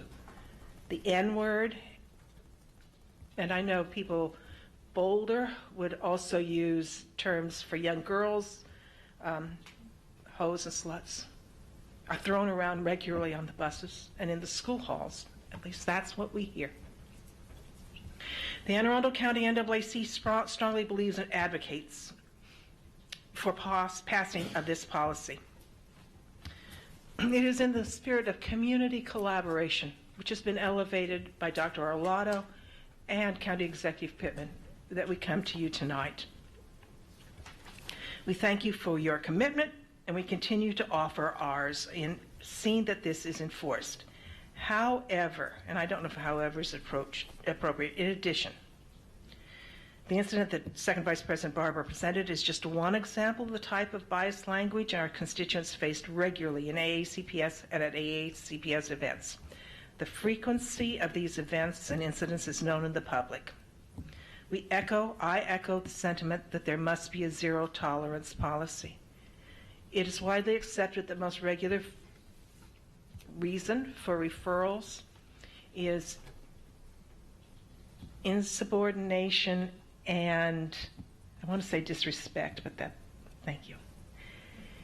We know the incidents with which those behaviors are punished, and we know the incidents with which bias language is not punished. It sends a terrible message to the community. We believe that the policies in place are sufficient. If we look at the student code of conduct, we know that first offenses can receive a variety of interventions and consequences. But if all that ever happens is a referral to a parent, the message to the community is, I believe, unacceptable.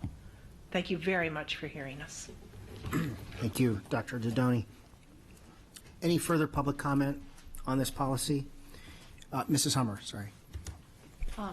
Thank you, Dr. Dodoni. I just want to echo, we've been working on this policy for a long time, and I think it's important, and it's important to break out our bias behavior and to emphasize how much is there. And I would also say to the public what we say all the time, we cannot respond to what we don't know about. So if these incidents are happening, we need to know about them. We ask for parents and students to report these things because we can't address what we don't know about. And we can't change cultures of school if we don't know. So we need on our end to be enforcing, but we also need the public to be coming to us. And so we appreciate you speaking out and have that, and I would share that out. Let us know of these things so that we can enforce these policies that we believe in so strongly. Thank you. Okay, thank you, Mrs. Hummer. Any further board questions or comments, summary comments? Seeing none, Policy JO, Bias Behavior and Language, is on third reading for final approval. Mrs. Howe, would you please call the roll? Mr. Lyde? It was already near that. Ms. Hummer? Ms. Alvey? Aye. Ms. Corkadell? Aye. Mr. Grannon? Aye. Ms. Schallheim? Proudly aye. Ms. Ellis? Aye. Ms. Antwine? Aye. Mr. Gilliland? Aye. Motion passes 9-0. Great, thank you. And Ms. Ortiz, thank you as always. We'll now revert back to our consent items. We have 2 items. Is there a motion to bundle items 6.01 and 6.02? Motion second. All in favor say aye. Opposed no. The ayes have it. We now have an action item. Dr. Arlotto, can we have your recommendation, please? Yes, sir. I recommend board approval of the 2 contracts listed on today's agenda, 6.01 and 6.02. Is there a motion? So moved. Second motion and a second. Any board comments or questions? Any public comment? Oh, I'm sorry, Ms. Antwine.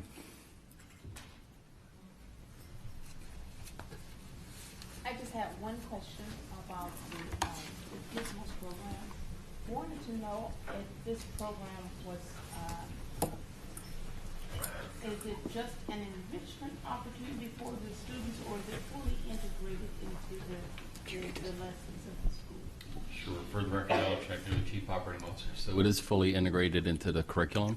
Youngsters have access to it inside of their instructional period, inside of their instructional block.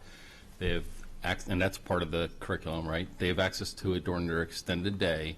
They also have access to it from home. And from home, they can either use it, it can either be assigned as a homework assignment, or it can be for additional, for some of our, motivated students that have a lot of spare time on their hands.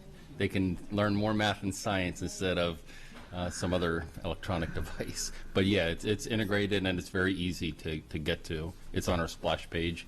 It's accessible to all of our students and staff. And then when this time because over time this program changes, and I didn't get here. This program has been in our system since 2006. Sure, Michael. So how often is the program updated to reflect? Sure. So, we've got a contract for a period, but the structure of that product is it's a catalog of items. So it's a catalog of problems and solutions and experiments, et cetera. So that catalog is being continuously updated and expanded by the vendor. It's not we buy it today and 12 months from now it looks exactly word for word as it is today. That would be true for a textbook, but because this is a catalog of electronic items, it is continuously getting updated and added to and supplemented by the vendor. Thank you, Ms. Antwine. Okay, any other board questions or comments? Any public comment? Seeing none, this is a vote on the consent calendar. Mrs. Howell, would you please call the roll? Mr. Lai? Aye. Ms. Hummer? Aye. Ms. Alvey? Aye. Ms. Corkadell? Aye. Mr. Grannon? Aye. Ms. Schallheim? Aye. Ms. Ellis? Aye. Ms. Antwine? Aye. Mr. Gilliland? Aye. Motion passes 9-0. Great, thank you. Item 7.01 is the administrative personnel appointment placeholder. There are none tonight. Item 7.02 has already been considered. We now move to item 7.03, Superintendent's recommended fiscal year 2021 capital budget 6-year plan and state CIP. This is an action item. Dr. Arlotto, can we have your recommendation, please? Yes, sir. I recommend board approval in adopting the FY 2021 capital budget 6-year plan and state capital improvement plan, or CIP. Excellent. It's a motion and a second. And we do have a staff presentation at this time, so we'll defer to Mr. Shaknovich and Ms. Seaman Crawford. For the record again, Alex Schechter, Chief Operating Officer.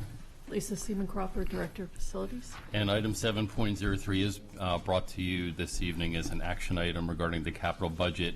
It contains both the FY21 capital budget, the 6-year plan, and the state subcomponent of the capital improvement plan. It is a requirement of all LEAs to submit the plan to the Interagency Commission on School Construction annually. The date set this year is October 4th of 2019 if we want to become eligible for any state funding to support the CIP. The item was read into the record on September the 11th as an information item, and a workshop was held on the 12th of September 2019. Again, the purpose of this action item is to allow us to remit our request to the state for state funding. There will be additional opportunities for dialogue and deliberation regarding the CIP that will occur between the months of December and February when we begin to march towards our combined operating and capital budget requests of the county government. And with that, Mr. President, we turn it back over to you and your colleagues. Great. Thank you so much to both of you. Mrs. Schallheim. Hi, good evening. Thank you again for this and for the workshop, which I found very informative, and I'm grateful for that. I don't remember if I asked this question at the workshop or not, and just for my own personal knowledge, how's it going finding the land for the West County Elementary School project? So we are in ongoing dialogue and discussions with the new county administration, just we were with the prior county administration. As you may or may not know, that land acquisition is not a function of a Board of Education. We don't have either the capacity or the tools, or in many cases the statutory ability to do that. So we are wholly reliant on the county government to do that. Within the county government, the Public Works Department is actually the entity that does that for all of county government. So again, we've had ongoing dialogue with both the current and prior administrations, but because there is negotiations and strategies and appraisals and offers and counteroffers, we're not really at liberty to give you the specifics, but it's being actively worked on by the appropriate individuals, and the highest levels of county administration know the criticality of this acquisition. Fantastic. Do you foresee that piece of land being acquired in full to then proceed with all the rest of the project, including the design, by, I don't know, is it 6 months? I mean, what's the sort of timeline that you anticipate? Unfortunately, I neither have a direct answer to that with specificity, and even if I would, I'd be hesitant to do that. Understood. All right. Thank you. Thank you, Mrs. Schallheim. And if I can just piggyback, because a land acquisition question, just for the public record, I know you answered this very eloquently during the workshop, but the questions that are coming into the board, and I think the AACPS in general, about the Old Mill project, or at least what we're tentatively labeling as Old Mill West High School, the land acquisition as it relates to Papa John's Farm. We know the county has that. Papa John's Farm just closed officially about 2 weeks ago. When will that, roughly, when will that deed transfer from the Anne Arundel County government to the Anne Arundel County Public Schools? So in order, we're asking for construction funding in the year ahead, which will begin July 1st of 2020.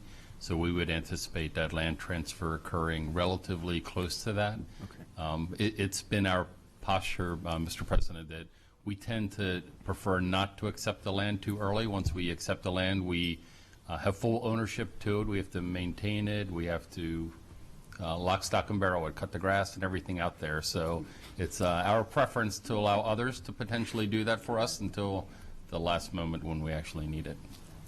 Completely understood, and I was betting money that you would say something about mowing the lawn, so thank you for that clarification. Any further board questions or comments on the CIP? We've already had public comment, so at this point, seeing no further board questions or comments, this is a vote on the superintendent's recommended FY 2021 capital budget 6-year plan and state CIP. Oh, we did? Yeah. Yeah. I'm sorry, what? Looking for a motion and a second. Yeah, we did so moved and second. So, all right, just for clarity, then, can you move the superintendent? Yeah, so I move that we adopt the recommended capital budget as presented. Second, okay, yeah, when I had asked Dr. Arlotto made the recommendation, somebody said so moved. So, but we're officially on the record now with you did say so moved. So now we have two, so we are perfectly safe at this point. So, Mrs. Howe, would you please call the roll? Yes, thank you. Mr. Lyde?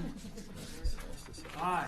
Ms. Hummer? Aye. Ms. Selby? Aye. Ms. Corkadell? Aye. Mr. Grannon? Aye. Ms. Schallheim? Aye. Ms. Ellis? Aye. Ms. Antwine? Aye. And Mr. Gilliland? Aye. Motion passes 9-0. I don't like being second guessed like that, but not by you.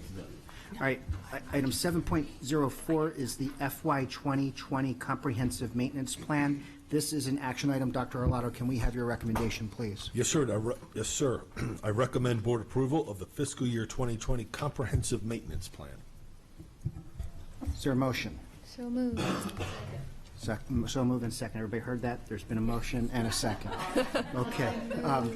There is no formal staff presentation on this, but staff is here to answer questions, and we do have some board questions and comments. And we'll first turn to Ms. Antwine and then Mrs. Schallheim. Thank you, President Gillen. So my questions, on page 19 of the package that was shared with us, the title of it is Comprehensive Maintenance Plan 5-Year Summary.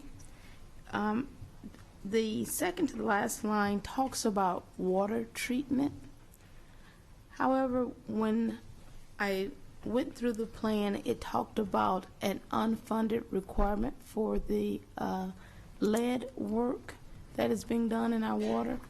So I was trying to understand the difference between the water treatment that's here and the cost of it, and the identification of the unfunded requirement. If it in here, is this plan indicating that you guys are needing the money and is not there? I'm a little bit confused about those things. So let us briefly introduce ourselves again. I'm Alex Shaknova, Chief Operating Officer. Lisa Seaman Crawford, Director of Facilities. Mike McCafferty, Supervisor of Facilities Maintenance.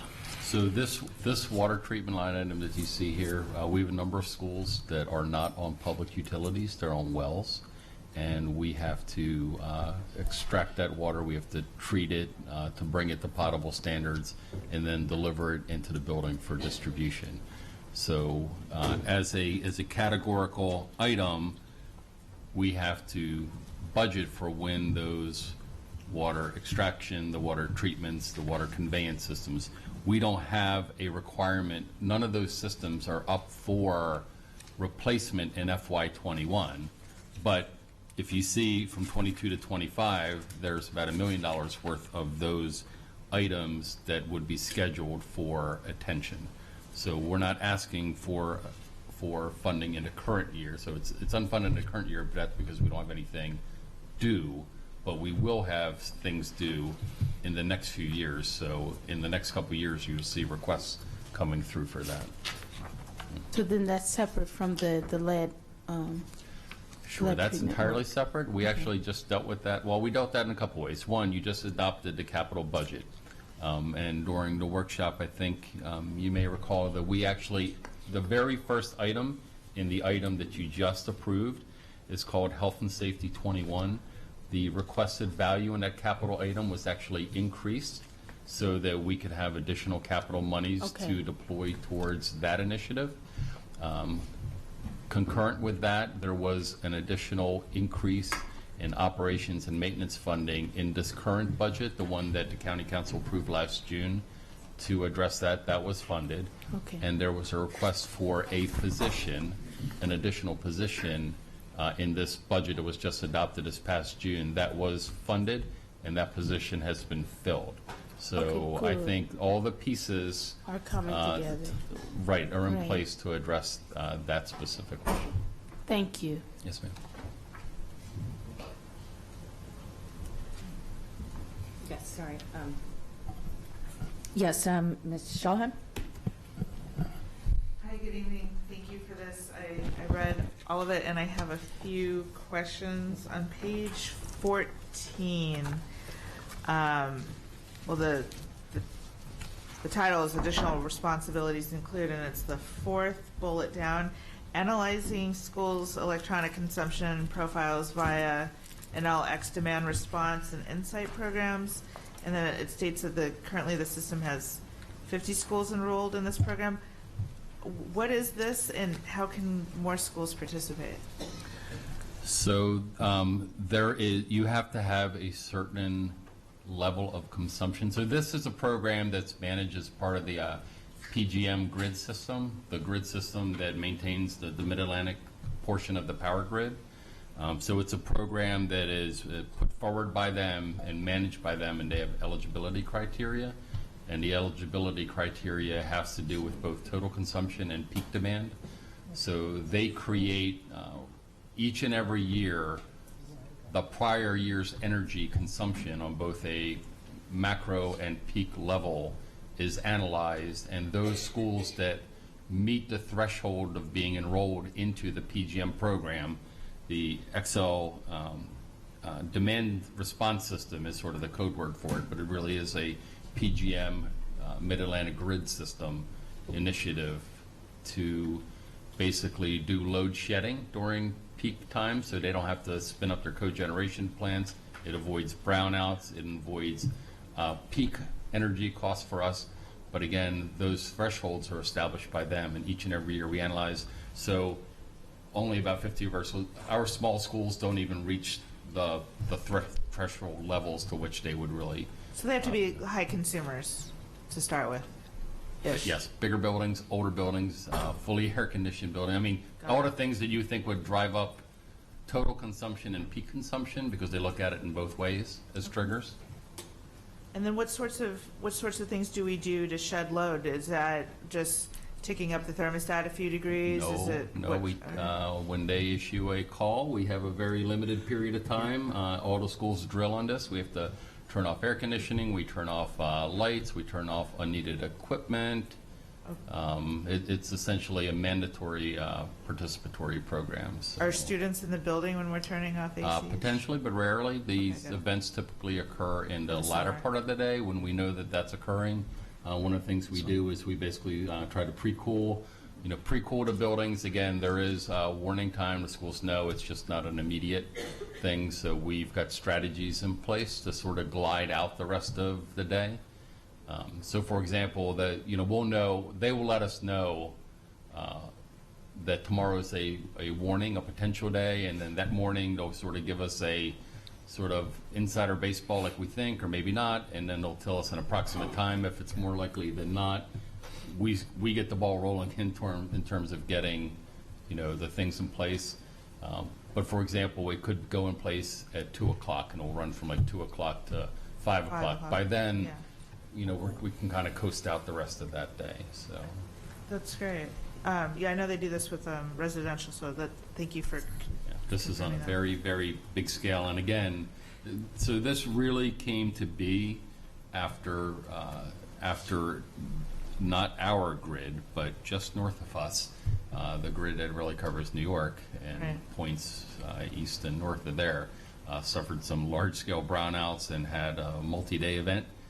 So our grid, PGM, Pennsylvania, Maryland, Delaware, our section of the world, basically put this in place with all of the utility providers. So us and Delmarva and just all, PEPCO, cool. Everybody that's in the region, it's part of the PGM network, is participatory in that, and really it's to prevent large-scale brownouts or blackouts. Awesome. Thank you for that explanation. And then in the following group of bullet points, I just wanted to say that the third bullet point, awarded 2 purchase power agreements worth over 3 megawatts of solar energy that can offset 50 BGE electric accounts for 20 years and translate to $4 million in electric cost avoidance over the life of the agreements. It's awesome. And I just wanted to say how awesome that is. I think that's really cool. I'm letting my old energy consultant hat show a little bit here, but I think that really makes me excited. I had a couple more questions. I know we partner with Parks and Rec for various stadiums, Severna Park High School being one of them, and they use the grounds after hours for their various things. Do they, as part of our agreement with them, do they help offset the cost of the lighting, the electric bill for that part? We have an MOU with them that's rememorialized each and every year, and it's recalibrated each and every year. And the county, through Rec and Parks, we invoice them. They provide us funding for both utilities. So that's a portion of the monies we get from the county through Rec and Parks. And the second piece is we get funding from them for custodial overtime to be able to unlock the buildings, turn the alarms off, things like that. Awesome. And then I think this is my last question. The following page, page 15, second bullet up at the top, monitoring buildings to ensure maximum comfort within the guidelines. Can you just briefly describe what the guidelines are? Sure. So, for example, for most facilities, it would be in the cooling season 78 and in the heating season 68. We've got telemetry with the buildings. The buildings are wired with thermostats. They go back to master controllers. So we've got energy management and building management systems within a building. We've got telemetry from the building out to our energy management system infrastructure out in Fort Smallwood. So those are, for most schools and offices, those are the 2 temperature points. Fantastic. I'm just flipping through. I thought that was it, but I just want to make sure. Yeah, that's it for me. Thank you so much. Thank you, Mrs. Schottheim. Mrs. Ellis. Thank you. Can you help me understand very briefly, years 22 to 25, do you have a more comprehensive list as far as what order you're going to do these projects in? I'm particularly interested in the Arundel Middle School ceiling and lighting, because that was one of the things that struck me most when I visited that school that could use. Sure. So the answer to that is yes, but not in this document. This is a formulaically generated document. So the state puts out guidelines. So you'll see that this format does not really vary from year to year. It's a document that we've got to populate the way that it's presented. So your CIP, our CIP, is a 1-year request, right, and then there's a forecast for the out years. And this companion document, so they almost work together, instructs us to basically explicitly define the 1-year request and then to compile the rest of the CIP request. So, and they're, unfortunately, the structure basically has them glommed together. So, Do you have an estimate off the top of your head about the Arundel Middle School lighting improvement? well, you'll see that it is in the 22 to 25 Right. request. You'll see that on page 22, I believe. Right. I'm just wondering of the if- exhibit. I know we've already been out there and done some assessments of it and things like that. So it is not in the current year request, but we've already started swimming in that direction. Okay. Our engineers and electrical department and operations department have already been out. That's how we had to get to the price estimate that you see Right. here too. So. Okay. All right. Thank you. Thank you, Mrs. Ellis. Any further board questions or comments? I had one that I wanted to ask that's just mostly a clarifying question. In particular, when I was reading through the summary of the maintenance backlog, just with the classification and the total estimated costs, we're looking at $119 million for HVAC systems. And I just wanted to clarify, because I know the governor and the comptroller in particular have been somewhat critical of some other school systems that don't manage this well.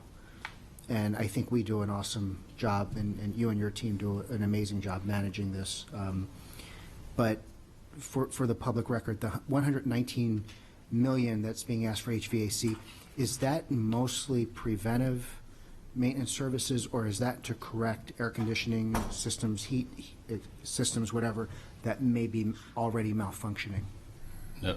So for the record, all of our instructional spaces, I mean, they're already heated and cooled, so we're not in the same situation as some others. Right.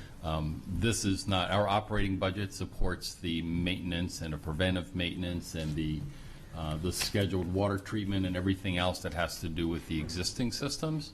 But every system basically has a planned life cycle, a planned life expectancy. When you buy a air conditioning chiller or a boiler, essentially the manufacturer says this thing is essentially designed and intended to last X years. We know when we bought it, we knew when we installed it, and we know what time X is going to hit us. If you maintain if the product was built very well, you maintain it very well, you do all of its preventive maintenance just like your car, change the oil, change the filters, do it religiously, and are lucky, and it was a good product to start with, you maybe get it longer than that life expectancy.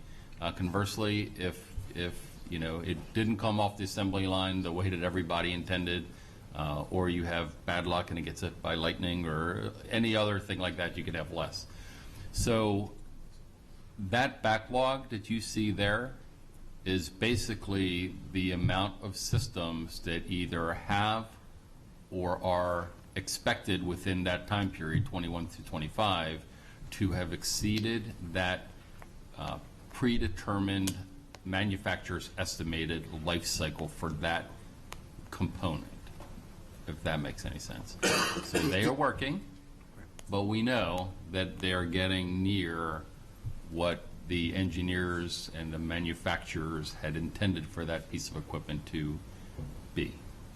Understood, and I appreciate the public clarification. I just worry that for the naked eye that's reading this, someone may interpret that or misinterpret what this is actually saying. So for the record, our students and teachers, et cetera, as you said, instructional spaces are fine. Yes, sir. Okay, excellent. Thank you for that. Any further board questions or comments? Seeing none. Any public comment? Seeing none. This is a vote on fiscal year 2020 comprehensive maintenance plan. Mrs. Howell, would you please call the roll? Mr. Lyde? Aye. Ms. Hummer? Aye. Ms. Alvey? Aye. Ms. Corkadell? Aye. Mr. Grannon? Aye. Ms. Schallheim? Aye. Ms. Ellis? Aye. Mr. Gilliland? Aye. Motion passes 8-0. Thank you. We'll now move to